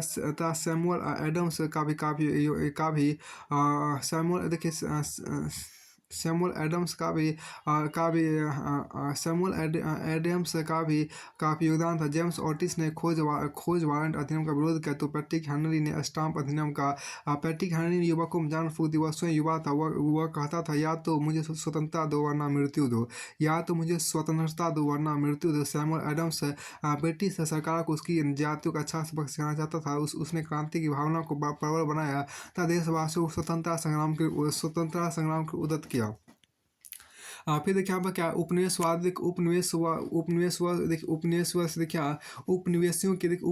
का स्वातंत्र प्रेम की बात यहाँ पर आपको की गई है, उसको देखिए।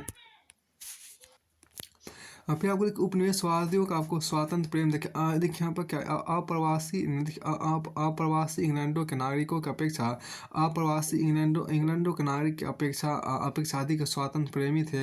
इनमें जनतंत्र शासन पद्धति और स्वतंत्रता का इंग्लैंड के लोगों से अधिक प्रचार था। फिर से यहाँ पर आपको एक मिनट इस लाइन को देखिए। इसमें कहा गया क्या, देखिए इनमें जनता शासन पद्धति और स्वतंत्रता का इंग्लैंड के लोगों से अधिक प्रचार था। देखिए यहाँ पर क्या इससे स्पष्ट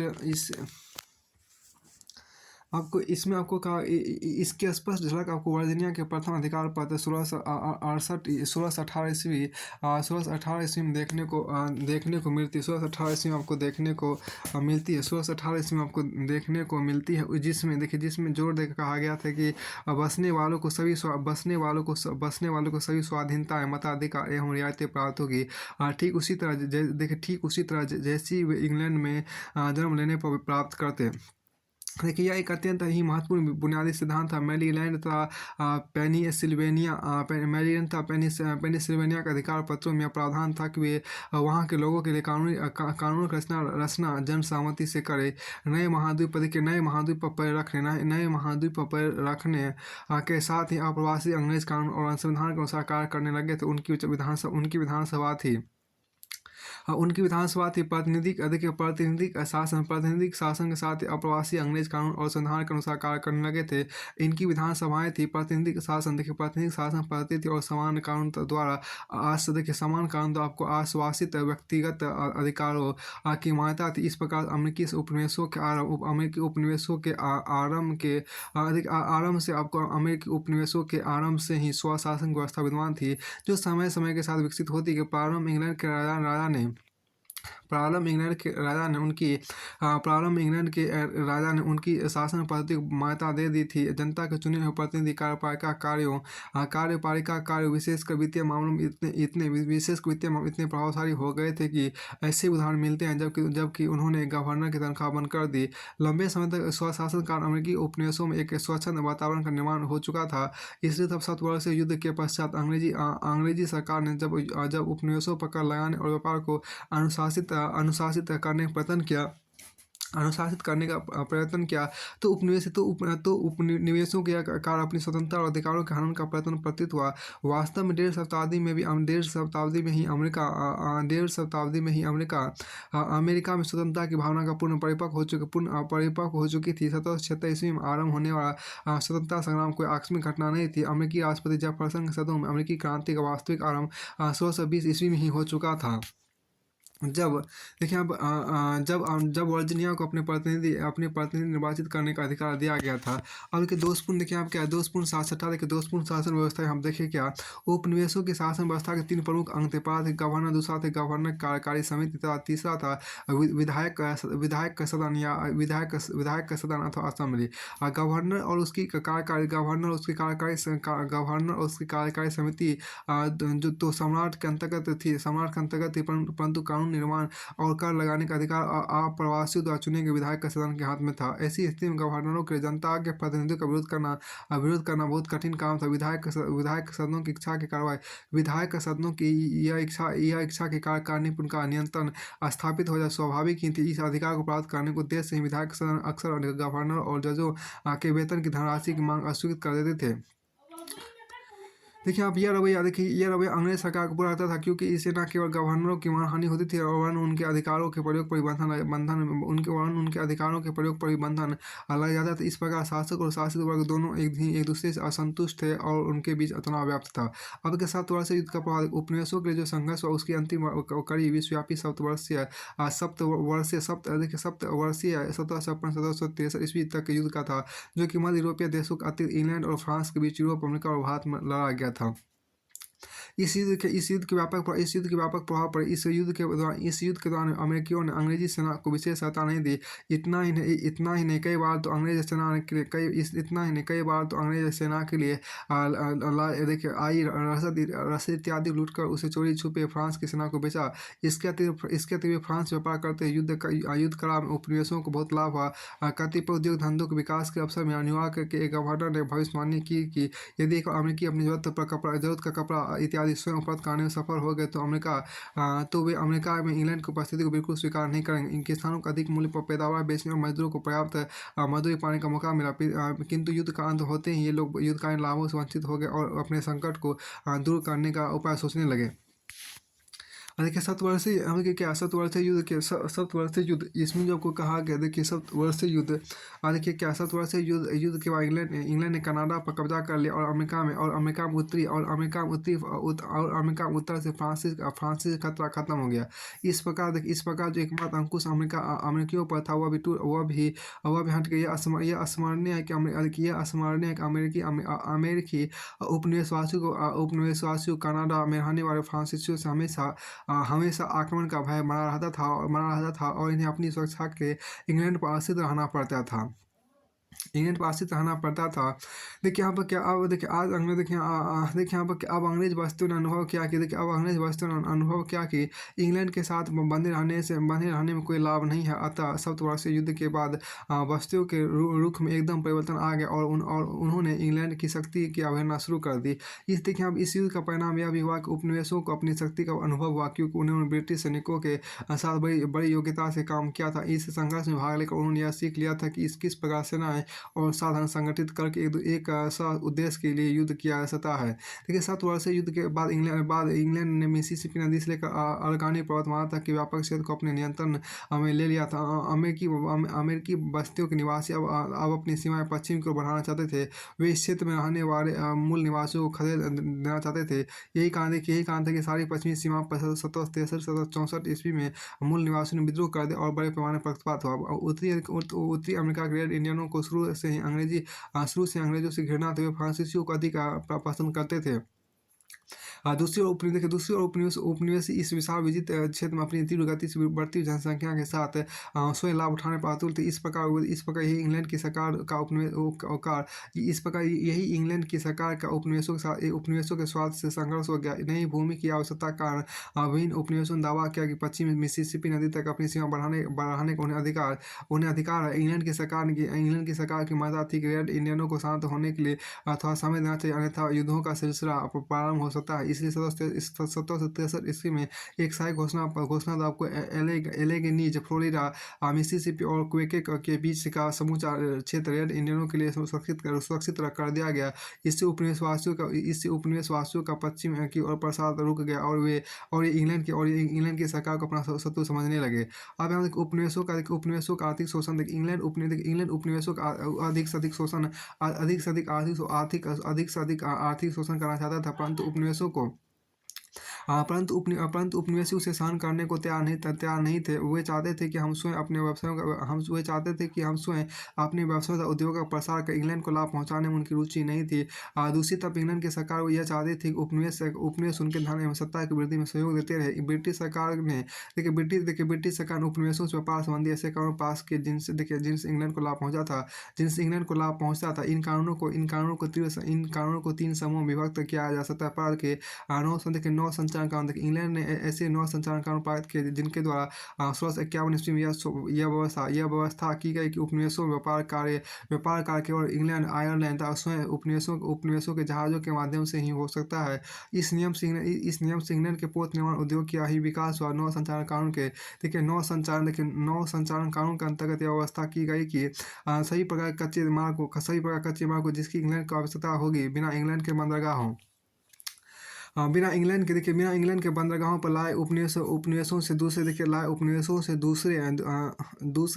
स्थानों पर निर्यात नहीं किया जा सकता था। इससे इंग्लैंड के वाणिज्यवादी हितों को लाभ पहुंचता अर्थात इंग्लैंड के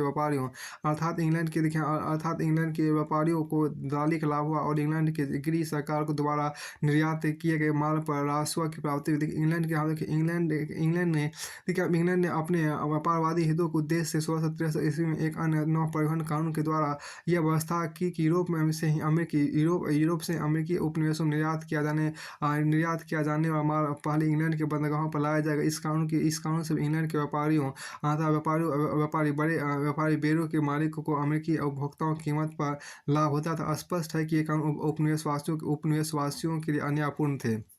दूसरा देखिए आपको व्यापारिक अधिनियम देखिए आप इन नियमों के अनुसार अमेरिकी उपनिवेशों में उत्पादित कुछ वस्तुओं का निर्यात केवल इंग्लैंड को ही किया जाता था। ये वस्तुएं थी चावल, तंबाकू, लोहा, लकड़ी, कच्चा चमड़ा एवं नौसैनिक सामान। देखिए इन निगमों से काफ़ी असंतोष फैला, क्योंकि डच और फ्रांसीसी उन्हें अंग्रेजी व्यापारियों से अधिक दाम देने को तैयार भी होते थे तो उपनिवेशी उन्हें बेच नहीं सकते थे। इन नियमों में यह प्रावधान था कि यूरोप को अमेरिकी वस्तुओं का निर्यात अथवा यूरोप से उपनिवेशों में आयात अंग्रेज व्यापारियों द्वारा ही हो सकता था। देखिए, अतः इस आदान-प्रदान से जो लाभ होता था वो अंग्रेज़ व्यापारी ही हड़प लेते थे। देखिए, अतिसाथ औद्योगिक अधिनियम देखिए, इसके द्वारा औपनिवेशों के उद्योगों पर प्रतिबंध लगाया गया। उदाहरण के आपको 1689 ईस्वी में पार्लियामेंट ने एक अधिनियम द्वारा अमेरिका से ऊनी इमारत के निर्यात को बंद कर दिया। 1732 ईस्वी में तैयार और 1732 ईस्वी में तैयार और अर्ध हथियार दोनों प्रकार के तोपों के निर्यात की मनाही कर दी गई। 1700 तोपों के निर्यात की मनाही कर दी गई। 1750 ईस्वी में जब अंग्रेज लोहे के व्यापारी और उत्पादकों को अमेरिकी अस्पताल चूमने लगे, जब पार्लियामेंट ने एक अधिनियम द्वारा अमेरिकियों को लोहे के कारखाने स्थापित करने की मनाही कर दी। ना तो वे लोहे की छड़ें बना सकते थे और ना ही कच्चा लोहा ही। यद्यपि उक्त सभी कानून अमेरिकी लोगों के लिए हानिकारक थे, फिर भी उस समय इनका जोरदार विरोध नहीं किया, क्योंकि इन कानूनों का भी सख्ती से पालन नहीं किया गया। व्यापार और नौकायन संबंधी कानून पास तो हो गए, परंतु उनके परिचालन करने का अधिक संख्या में अधिकारियों की आवश्यकता थी। अब उपनिवेशों में प्रत्येक परिवार में स्त्रियां चरखा चलाती थी, तो पुरुष करघे पर काम करते थे, या टोप बनाते थे। पर ऐसी परिस्थितियों में किस की निगरानी की जा सकती थी? अंग्रेज सरकार ने ना तो बल से ही काम लिया और ना ही निश्चित वस्तु उत्पादन को रोकने का प्रयास किया। इस प्रकार पार्लियामेंट जो कानून बनाती थी उनमें से कुछ तो अप्रवासी मान लेते थे और कुछ इनके पालन आनाकानी करते थे, परंतु कानूनों का बना रहना और लोगों द्वारा उनकी अवहेलना किया जाना एक ऐसी प्रवृत्ति थी जिसने उपनिवेशवासियों को इंग्लैंड की अवहेलना करना सिखा दिया। अतः जब जॉर्ज तृतीय के शासनकाल में इन नियमों की सख्ती से पालन किया गया, तो उपनिवेशवासियों द्वारा विरोध किया जाना स्वाभाविक था। देखिए, उपनिवेशों के प्रति कठोर नीति उपनिवेशों के प्रति कठोर नीति नहीं कर। देखिए यहाँ पर ग्रीन विले की नीति देखिए। ग्रीन विले ने अमेरिका को खो दिया, क्योंकि उसने अमेरिका से आने वाली डाक को पढ़ना प्रारंभ कर दिया। ग्रीन विले की देखिए यहाँ पर क्या ग्रीनविच से पहले की विंग सरकारों ने अमेरिका से आने वाली डाक और रिपोर्टों को कभी महत्व नहीं दिया था। और secretary of state for southern department का दफ्तर, जो कि बस्तियों से संबंधित था, लगभग अनजान बना हुआ था। लेकिन नए अंग्रेज राजा जॉर्ज तृतीय ने प्रयास किया कि हर विभाग में कुशलता एवं गति लाई जाए। अतः अमेरिका संबंधी विभागों में भी जागरूकता आनी शुरू हुई। इंग्लैंड के लगातार विश्वव्यापी युद्धों में फैले रहने के कारण उसकी अर्थव्यवस्था रखा रही थी। इसके अतिरिक्त इंग्लैंड के उद्योगों में यह भावना बढ़ पकड़ती जा रही थी कि अमेरिकी उपनिवेश न केवल दूसरे देशों में व्यापार कर रहे थे, अपितु वहाँ उद्योग भी लगा रहे थे। निश्चय इससे भय था इंग्लैंड में उद्योगों का लाभांश कम हो जाएगा। अतः अर्थव्यवस्था को ठीक करने तथा सरकारी खर्च में लगातार घाटे की स्थिति को समाप्त करने के लिए यह आवश्यक था कि कर का प्रत्येक स्रोत सही ढंग से नियंत्रित किया जाए। लॉर्ड ग्रीनविले ने 1763 ईस्वी में महसूस किया कि अमेरिका पर खर्च बहुत हो रहा था, परंतु कर इत्यादि कम एकत्र हो रही थी। अतः उसने इंग्लैंड एवं अमेरिका के आर्थिक संबंधों को नए आयाम देने के लिए एक योजना प्रस्तुत की। जहाजरानी कानून को सख्ती से लागू किया जाए और तस्करी को रोका जाए। दूसरा देखिए क्या, उपनिवेशों पर प्रत्यक्ष कर लगाया जाए। तीसरा देखिए क्या, इस प्रकार से जो राष्ट्र एकत्र हो जाए उससे अमेरिका में एक बड़ी अस्थायी सेना रखी जाए, जो फांसी खतरे से बस्तियों की रक्षा करे और रेड इंडियन कबीलों के हितों की भी रक्षा करे। इस योजना के अंतर्गत तस्करी रोकने के लिए ग्रीनविल अमेरिका में एक विशेष एडमिरल का न्यायालय स्थापित किया और बस्तियों गवर्नरों को नियमों एवं कानूनों की सख्ती से लागू करने के आदेश दिए गए। आगे देखिए, ग्रीनविल उपनिवेशों में प्रभावित करने वाले 4 अधिनियम प्रस्तावित किए, जिनमें 2 प्रमुख अपराध शुगर एक्ट, मोलिसेज एक्ट 1764 जिसे बोलते हैं, स्टाम्प एक्ट 1765 ईस्वी। देखिए शेष 2 एक्ट करेंसी एक्ट एवं क्वार्टरिंग एक्ट थे। करेंसी एक्ट के द्वारा अमेरिकी उपनिवेशों में दूसरे देशों के साथ प्रचलित हुंडी कागजी मुद्रा पर रोक लगाना था, जिस व्यापार में केवल अंग्रेजी मुद्रा का प्रयोग हो। देखिए, क्वार्टरिंग एक्ट के अंतर्गत अमेरिका में इंग्लैंड की सेनाओं के रखरखाव के खर्च का कुछ अंश उपनिवेशों को उठाना आवश्यक था। देखिए, शुगर एक्ट के अंतर्गत इंग्लैंड के अतिरिक्त अन्य देशों में से आने वाली विदेशी रम का आयात बंद कर दिया गया। इस अधिनियम के अनुसार देखिए, सिरों पर चुंगी 6 पैन से घटाकर 3% कर दी गई, किंतु साथ ही उसे वसूल करने की पूर्ण व्यवस्था की गई। देखिए शराब, रेशम, कॉफ़ी और अन्य विलास वस्तुओं पर भी कर लगा दिया गया। देखिए शुगर एक्ट करार लागू करने के लिए सीमा शुल्क अधिकारियों को आदेश दिया गया कि वो अधिक दृढ़ता से काम करें। अमेरिकी समुद्र में तैनात ब्रिटिश युद्धपोतों को कहा गया कि वे तस्कर व्यापारियों को पकड़ ले। शाही अधिकारियों को रिट्स ऑफ असिस्टेंस विस्तृत अधिकार के वारंट द्वारा संदिग्ध स्थानों की तलाशी लेने का अधिकार दे दिया गया। उपनिवेशवासियों के लिए इस नियम की व्यापकता एवं इसके पालन के लिए उठाए गए कदम दोनों ही असंतोषजनक थे, क्योंकि इससे उनके आर्थिक हितों को नुकसान पहुंच रहा था। देखिए आप एक पीढ़ी से भी अधिक समय से न्यू इंग्लैंड उपनिवेश वाली अपनी रम की भट्टियों के लिए अधिकांश सिरा फ्रांसीसी और डच पश्चिमी द्वीप समूह से बिना किसी आयात करके मंगाते थे। अब वे ना तो सस्ते दामों पर ही शक्कर मोल ले सकते थे और ना रम बनाने के सिरा ही ला सकते थे। इसके विपरीत यह नियम अंग्रेज शक्कर उत्पादकों के लाभदायक था। अतः उनका उत्तेजित होना स्वाभाविक था। इस एक्ट के विरोध में इतनी तीव्र प्रतिक्रिया हुई कि 6 माह में लोगों ने इतना सोच विचार किया कि जिन्होंने देखिए इतना सोच विचार किया जितना उन्होंने संपूर्ण जीवन में नहीं किया था। देखिए यहाँ पे स्टाम्प एक्ट के अनुसार सरकारी अदालती स्टाम्प पेपर का प्रयोग आरंभ किया गया, जो सभी न्यायिक और गैर न्यायिक कारखानों, समाचार पत्रों, चौपन्नों, मदिरा बेचने के लाइसेंसों, विज्ञापनों, जुए आदि के लिए आदि का अनिवार्य बना दिया गया। ये देखिए यहाँ पर वे स्टाम्प कम से कम 2 पेंस के तथा ज़्यादा 6 पाउंड मूल्य के थे। इस अधिनियम का उल्लंघन करने वाले पर नौसैनिक अदालतों में मुकदमे चलाए जाने की व्यवस्था थी। इन अदालतों में जुरी प्रथा नहीं थी। न्यायाधीश सीधा फैसला करते थे। देखिए ग्रीनविले को उम्मीद थी कि इस योजना का विरोध नहीं होगा, क्योंकि इस अधिभार से जनसाधारण अधिक प्रभावित नहीं होने वाला था। लेकिन इस योजना का अमेरिका में कड़ा विरोध हुआ।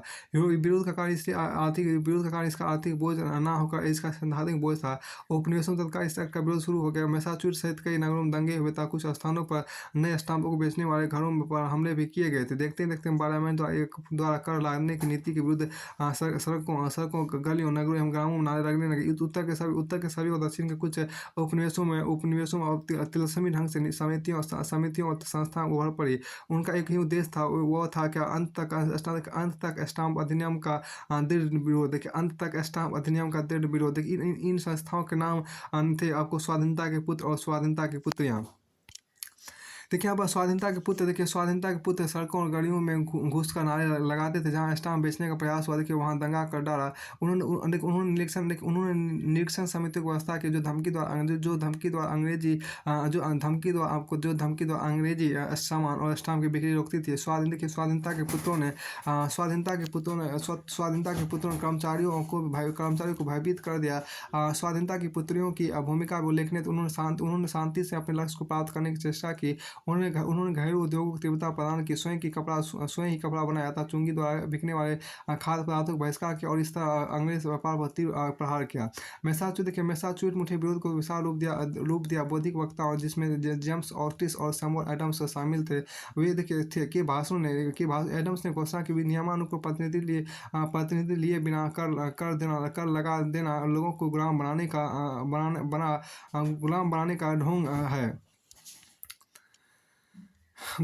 का आपको ढोंग है। देखिए वर्जीनिया के पैट्रिक हेनरी वर्गीस ने घोषणा की कर लगाने का अधिकार वर्जीनिया के प्रतिनिधि के सिवाय किसी को नहीं है। देखिए न्यूयॉर्क में सम्मेलन आयोजन किया गया, देखिए जिसमें कई बस्तियों के प्रतिनिधि ने भाग लिया था और कर लगाने के इंग्लैंड के मौलिक अधिकार को चुनौती दी गई। अमेरिकी यह मानते थे इंग्लैंड की सरकार को बाहरी कर लगाने का अधिकार तो है, परंतु आंतरिक कर के स्थानीय मंडल ही लगा सकते थे। अमेरिका में नया नारा उठा, बिना प्रतिनिधित्व के कर नहीं, अर्थात इंग्लैंड की संसद जिसमें कोई अमेरिकी नहीं बैठता, उसे कर लगाने का अधिकार ही नहीं था। व्यापारियों ने इस अधिनियम को वापस ले जाने तक इंग्लैंड से आयात करना बंद कर दिया। समाचार पत्रों पर वही स्टाम्प लगाना चाहिए था। देखिए वहाँ मानव सर और हड्डियों के चित्र लगाए गए। देखिए इन सब बातों से सिद्ध हो गया कि कानून केवल बंदूक की नाली द्वारा ही लागू किया जा सकता है। कि स्टाम्प एक्ट का अमेरिका में जिस प्रकार विरोध हुआ, वह नई हवा एवं नई विचारधारा का प्रतीक था। पिछले वर्षों से पिछले वर्षों से इंग्लैंड अमेरिकी वासियों को उनके हाल पर छोड़ रखा था, और अब जब हस्तक्षेप आरंभ हुआ तो उनके खिलाफ रोष स्वाभाविक था। यद्यपि उपनिवेशवासियों के सभी वर्गों में आपसी तालमेल नहीं के बराबर था, परंतु स्टाम्प एक्ट ने बिजली की तेजी से इन्हें एक एक कर दिया, और इन सब का शत्रु था इंग्लैंड का नया कर सिद्धांत। यही एकता सूत्र अमेरिकी क्रांति का कर्णधार बना। देखिए हम के स्टाम्प एक्ट के विरोध में नौ उपनिवेशों से मिलकर न्यूयॉर्क में अक्टूबर 1765 ईस्वी में स्टाम्प एक्ट पर कांग्रेस का अधिवेशन किया। देखिए जिसमें मतभेद होते हुए कुछ प्रस्ताव पारित हुए। उन्होंने यह दावा प्रस्तुत किया कि उनकी संपत्ति प्राप्त किए बिना उन पर कर नहीं लगाए जा सकते। यद्यपि उन्होंने सम्राट के प्रति अपनी राजभक्ति व्यक्त की, किंतु स्पष्ट शब्दों में यह कह दिया कि अंग्रेज सरकार के अंतर्गत हमको समस्त जन्मजात अधिकार है। अमेरिकी उपनिवेशों में स्टाम्प एक्ट का जो घोर विरोध हुआ, उससे इंग्लैंड में खलबली मच गई। 1865 ईस्वी गर्मियों में मानती देश से व्यापार गिरने लगा। देखिए ब्रिस्टल, लिवरपूल, लंदन आदि शहरों के व्यापारियों का बुरा हाल हो गया। कारखानों में कार्यकर बेकार होने लगे। विवश होकर इंग्लैंड की सरकार को 1776 ईस्वी में स्टाम्प एक्ट का निरस्त्रीकरण करना पड़ा, जो विरोधी आंदोलन की महत्वपूर्ण विजय थी। अब देखिए आपको रॉकिंघम की घोषणा देखिए। 1765 ईस्वी में ग्रीनविच सरकार के पतन के बाद इंग्लैंड में रॉकिंघम ने सरकार का गठन किया। रॉकिंघम ने तुरंत स्टाम्प एक्ट रद्द कर दिया, किंतु एक अन्य एक्ट पारित किया जिसमें घोषणा की गई थी इंग्लैंड की संसद को अमेरिका पर कर लगाने का पूरा अधिकार। यह एक हास्यास्पद स्थिति की भारी दबाव में आकर इंग्लैंड को एक मामूली सा कर तो हटाना पड़ा, परंतु इंग्लैंड अपने कर लगाने के अधिकार की घोषणा के पीछे नहीं हटना चाहता था। इस घोषणा पर भी अमेरिका में तीव्र प्रतिक्रिया हुई, फलतः अंग्रेज सरकार की प्रतिष्ठा को एक भारी धक्का लगा। अब देखिए आपको टाउनशेंड की कर योजना देखिए यहाँ पर। इंग्लैंड में जल्दी ही रॉकिंघम सरकार का भी पतन हो गया था, और कुछ समय के लिए विलियम पिट ने सरकार बनाई, जिसमें चार्ल्स टाउनशेंड अर्थ मंत्री था।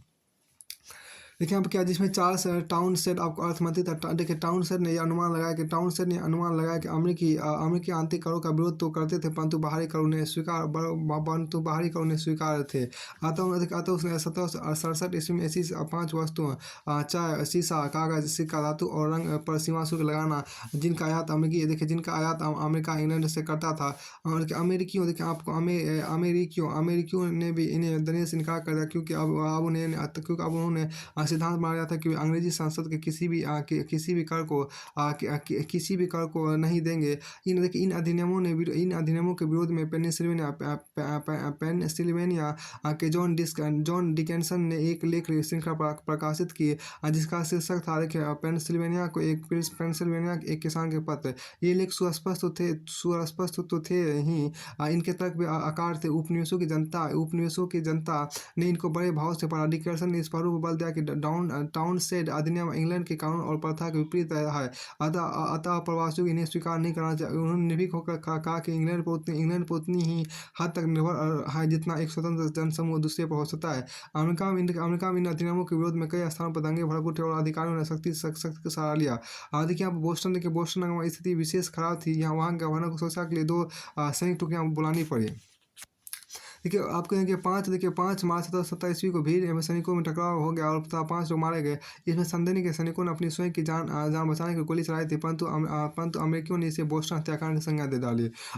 ये नए कर भी एकत्र नहीं किया जा सके। 1765 ईस्वी के भांति ब्रिटिश व्यापारी भयभीत हो गए, अतः उनकी मांग पर उपनिवेशवासियों के घोर विरोध के कारण टाउनशेंड करों को 1770 ईस्वी में रद्द कर दिया। केवल सिद्धांत की रक्षा की चाय पत्ती ने पेड़ से प्रति पौंड कर लगाए रखा। देखिए अंग्रेज अपनाए गए कठोर व्यापारिक नीति से, जिसमें आरोपण शामिल था। अमेरिकी उपनिवेशों में आर्थिक, राजनीतिक, मनोवैज्ञानिक प्रतिक्रियाएं हुई। आर्थिक प्रतिक्रिया के फल अंतर्गत उपनिवेशों में भावना घर करने लगी कि इंग्लैंड केवल अपने यहाँ के व्यापारी पूंजीपतियों का संरक्षक है, उसे उपनिवेशवासियों के हितों से कोई लेना देना नहीं था। वर्जीनिया के तंबाकू पैदा करने वाले गरीब हो चुके थे, क्योंकि इंग्लैंड उन्हें तंबाकू उतना मूल्य नहीं दे रहा था जितना खेती में खर्च होता था। इसलिए तंबाकू उत्पादक अब गेहूं पैदा करना चाहते थे, परंतु उन्हें उसकी अनुमति नहीं थी। परंतु उन्हें उसकी अनुमति नहीं दी गई। अंग्रेजों ने स्वर्ण चांदी के सिक्के बंद करके कागजी मुद्रा का प्रचलन किया, जिससे उपनिवेशवासियों के लिए दूसरे देशों से व्यापार में कठिनाई उत्पन्न होगी। उपनिवेशवासियों को यह भी आशा थी कि 7 वर्षीय युद्ध के पश्चात इंग्लैंड उन्हें अपने आर्थिक हितों की पूर्ति के लिए पश्चिम को बढ़ने देगा, किंतु उन्हें रोक दिया गया। उपनिवेशवासी भी यह सोचने लगा कि उन्होंने खून पसीना एक किया था, फिर उसे नष्ट होने कैसे देते। परिणामस्वरूप क्रांति ने जन्म लिया। आपको आगे देखिए, यहाँ पे 2 मैप आपको इसे पर दिया गया था। Britain north American colonies before and during the war of independence, ये आपको मैप यहाँ पर दिया गया है। उसके बाद फिर आपको मैं देखिए द अमेरिकन वार ऑफ, देखिए यहाँ पर द अमेरिकन वार ऑफ का मैप आपको दिया गया है।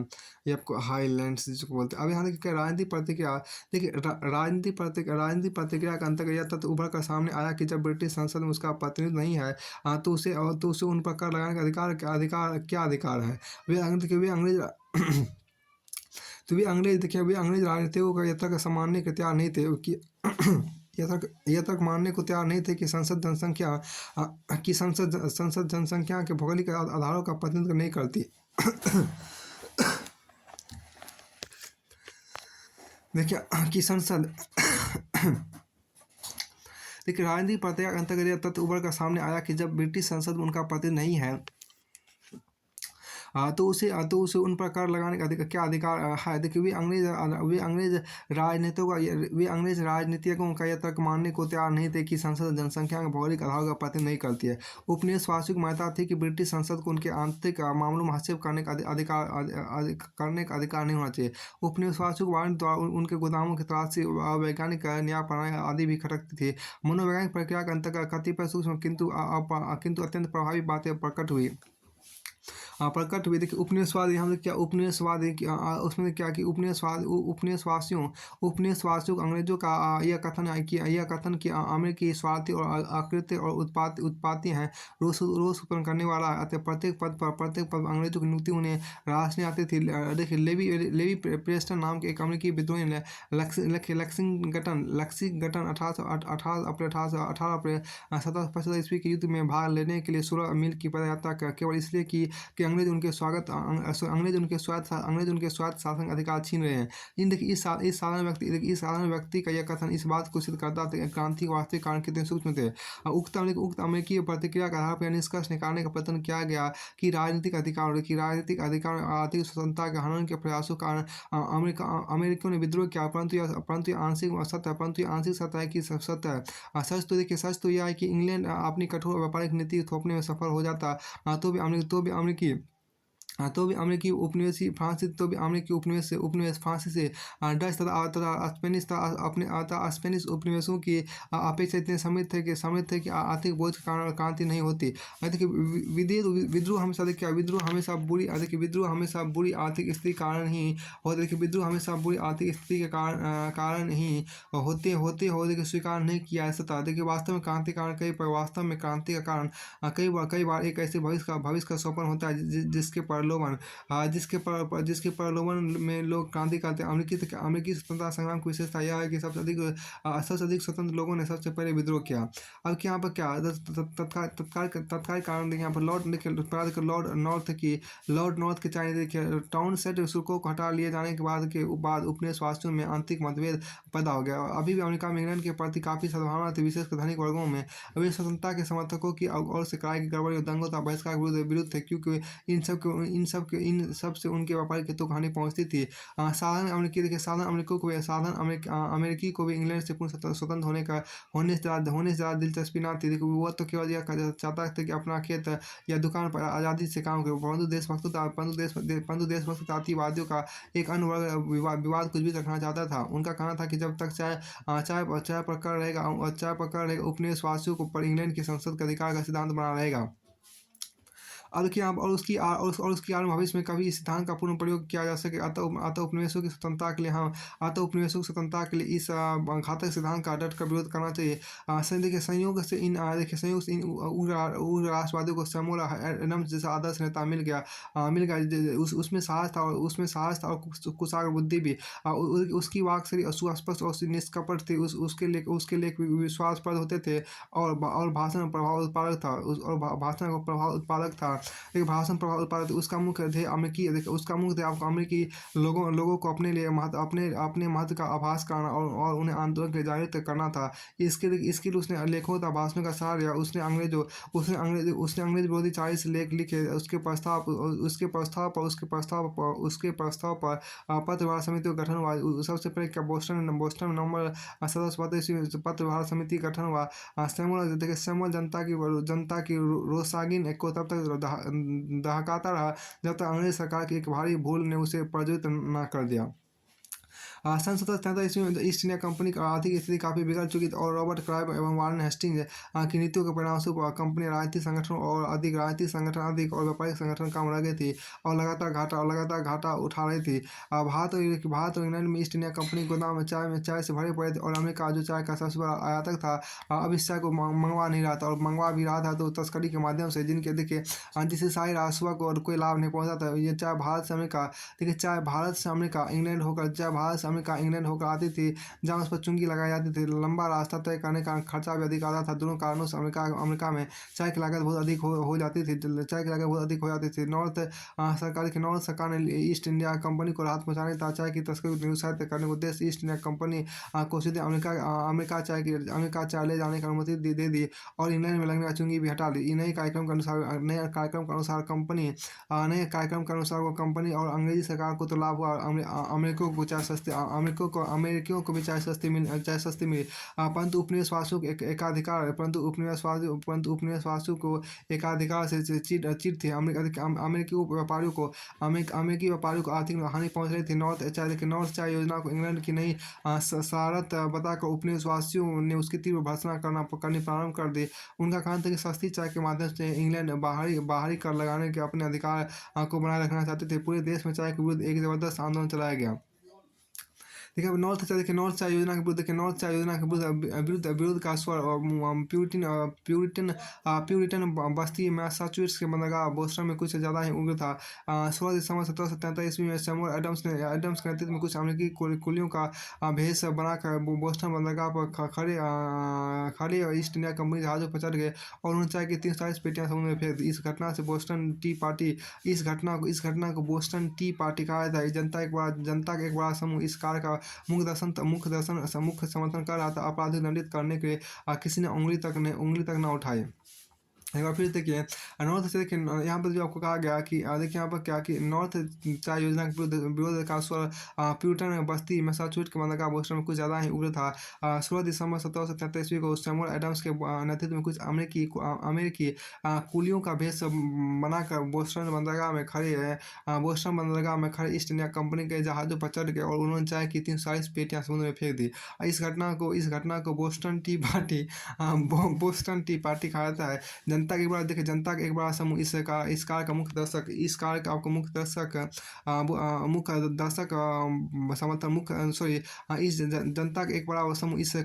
समर्थन कर रहा था। अपराधियों को दंडित करने के किसी ने उंगली तक न उठाई। तो आपको आगे यहाँ पर कहा गया देखिए कि आपको यहाँ पर देखिए इसमें आपको देखिए क्या अब फिर आगे देखिए यहाँ पर क्या देखिए लॉर्ड नॉर्थ का कानून देखिए बोस्टन टी पार्टी एक ऐसी घटना थी जिसने इंग्लैंड और उपनिवेशों को युद्ध के कगार पर ला खड़ा दे। यह घटना ब्रिटिश संसद की चुनौती थी। इसके द्वारा संसद की सर्वोच्चता को चुनौती दी गई थी। संसद का एक विचार था कि उपनिवेशों के प्रति नरम व्यवहार से स्थिति उत्पन्न हुई। जॉर्ज तृतीय था लॉर्ड नॉर्थ ने इस घटना को एक चुनौती के रूप में लिया। संसद में 5 निष्ठुर कदम उठाए गए जिनका उद्देश्य विरोध का दमन था। ये था बोस्टन बंदरगाह को तब तक के लिए बंद कर दिया जाए जब तक नष्ट चाय का हर्जाना न दे दिया जाए।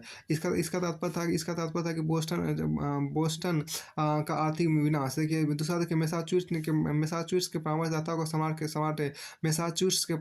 को सम्राट नियुक्त करेगा। तीसरा देखिए इससे पूर्व उपनिवेशी निर्वाचित करते थे। तीसरा देखिए हथियार संबंधी मुकदमे अमेरिकी न्यायालयों से इंग्लैंड या अन्य उपनिवेशों को हस्तांतरित कर दिए गए। चौथा देखिए आपको क्या मैसाचुसेट्स के किसी भी नगर में सेना रखना वैध बना दिया गया था। ब्रिटिश सैनिकों को ठहरने के लिए समुचित आवास की व्यवस्था का भार स्थानीय अधिकारियों पर डाल दिया गया। कनाडा में रहने वाले कैथोलिकों को सहिष्णुता प्रदान की और क्विबेक की सीमा ओहियो नदी तक बढ़ा दी गई।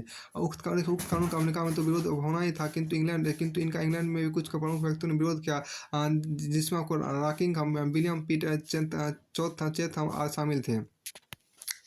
फिर देखिए आपको क्या आगे यहाँ देखिए महाद्वीपीय कांग्रेस अधिवेशन देखिए नवीन कानूनों को लोगों दमनकारी कानून की संज्ञा दी। इनका मुख्य उद्देश्य मैसाचुसेट्स को दबाना था, किंतु अन्य सभी उपनिवेश उसकी सहायता इकट्ठे हुए और उससे आवश्यक सहायता पहुंचाई। देखिए वर्जीनिया के नागरिकों ने सभी उपनिवेशों के प्रतिनिधियों का फिलाडेल्फिया में एक सम्मेलन बुलाने का सुझाव रखा, जिसे अन्य उपनिवेशों ने स्वीकार कर 5 सितंबर 1734 ईस्वी को महाद्वीप की प्रथम कांग्रेस का अधिवेशन शुरू हुआ, जिसमें जॉर्जिया को छोड़कर सभी उपनिवेशों की विधानसभाओं ने प्रतिनिधि भेजे। प्रतिनिधियों में मैसाचुसेट्स के जॉन एडम्स तथा सैमुअल एडम्स, वर्जीनिया के जॉर्ज वाशिंगटन, पैट्रिक हेनरी, दक्षिणी कैरोलिना के जॉन रूटरेज तथा क्रिस्टोफर गैडस्टेन, रोड आइलैंड के स्टीफन हॉकिंस, पेंसिल्वेनिया के जॉन डिकेंस आदि प्रमुख थे। देखिए यहाँ पर सम्मेलन का उद्देश्य पूर्ण स्वराज की मांग, न्यायपूर्ण आंतरिक मामलों में पूर्ण सुरक्षा का अधिकार प्राप्त करना था। अधिक अधिवेशन के निर्णय से एक घोषणा पत्र तैयार कर इंग्लैंड भेजा गया। यह देखिए यह एक प्रकार से अधिकारों और शिकायतों की घोषणा थी, जिसमें 1765 ईस्वी के बाद के सभी कानूनों को रद्द करने की प्रार्थना की गई। साथ ही धमकी के रूप में अंग्रेजी सामान के बहिष्कार का निर्णय भी किया गया। कांग्रेस का महत्वपूर्ण कार्य एक महाद्वीपीय संस्था गठन का, जिसने व्यापार बहिष्कार को पुनर्जीवित किया। गाँव सुरक्षा समितियां स्थापित करने तथा ब्रिटिश मार्क का उपयोग करने वालों की सूचना कांग्रेस को भिजवाने का निश्चय किया गया। 22 फरवरी 1714 ईस्वी को यह समय इस निर्णय के साथ समाप्त हो गया कि आगे विचार विमर्श हेतु सम्मेलन बुलाया जाएगा। कांग्रेस का दूसरा सम्मेलन को होने से पूर्व सरकार और नागरिकों के बीच युद्ध आरंभ हो गया। देखिए मैसाचुसेट्स में परिस्थिति गंभीर होती जा रही थी। सैमुअल एडम्स और अन्य ओजस्वी नेता जनता को इंग्लैंड के खिलाफ भड़का रहे थे। राज्य के गवर्नर जनरल गेज की बात अब कोई भी नहीं सुनता था। इसी बीच क्रांतिकारी शासन का संगठन हो गया और सैनिक भी इकट्ठे होने लगे। जब गेज ने यह सुना कि विद्रोही बोस्टन से 18 मील दूर कॉनकॉर्ड नाम के गांव में सैनिक सामान जुटा रहे हैं, तो उसने इस सामान को हस्तगत करने एक टुकड़ी भेजा। स्वयंसेवक की टुकड़ी ने लेक्सिंगटन गांव के पास ब्रिटिश सेना का मार्ग रोकने का विफल प्रयास किया। इस प्रयास में 8 स्वयंसेवक मारे गए। इसकी सूचना तत्काल सभी उपनिवेशों में फैल गई।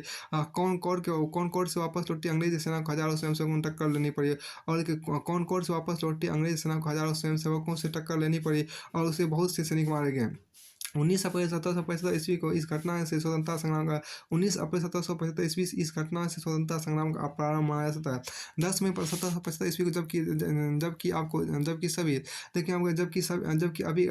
अभी कॉनकॉर्ड और लेक्सिंगटन के रक्त-रंजित युद्ध का समापन भी नहीं हुआ था। फिलाडेल्फिया में द्वितीय महाद्वीपीय सम्मेलन कांग्रेस हुआ। बोस्टन के धनी व्यापारी जॉन हैनकॉक ने कांग्रेस की अध्यक्षता की। सम्मेलन को टॉमस जेफरसन, बेंजामिन फ्रैंकलिन जैसे महान नेता उपस्थित थे। इस कांग्रेस में जॉर्ज वाशिंगटन का चयन अमेरिकी सेनाध्यक्ष के रूप में किया गया। कांग्रेस में ब्रितानी शोषण के विरुद्ध हथियार उठाने के कारणों पर प्रकाश डाला गया। सम्मेलन स्पष्ट कर दिया कि गुलामी के जीवन की अपेक्षा स्वतंत्रता के लिए प्राण देना बहुत अच्छी बात है। गुलामी के जीवन की अपेक्षा स्वतंत्रता के लिए प्राण देना अधिक श्रेष्ठ है। देखिए यहाँ पे गुलामी के जीवन की अपेक्षा स्वतंत्रता के प्राण देना अधिक श्रेष्ठ है। यह निश्चय किया गया शस्त्रों का प्रयोग स्वतंत्रता की रक्षा के लिए किया जाएगा। उपनिवेशवासी अब भी केवल ब्रिटिश संसद को ही अपना शत्रु मानते थे, लेकिन जॉर्ज तृतीय ने एक के बाद एक भूल करके अमेरिकी उपनिवेशों को विद्रोही घोषित कर दिया। इस संदर्भ इतिहासकार की टिप्पणी करता है, इतिहास में ऐसे दुखद किंतु शिक्षाप्रद पृष्ठों की संख्या थोड़ी ही है जो यह प्रकट करते हैं कि इस प्रकार मतभेद की छोटी सी खाई के चौड़ी और गाढ़ी हो जाने पर भूल की जाती रही।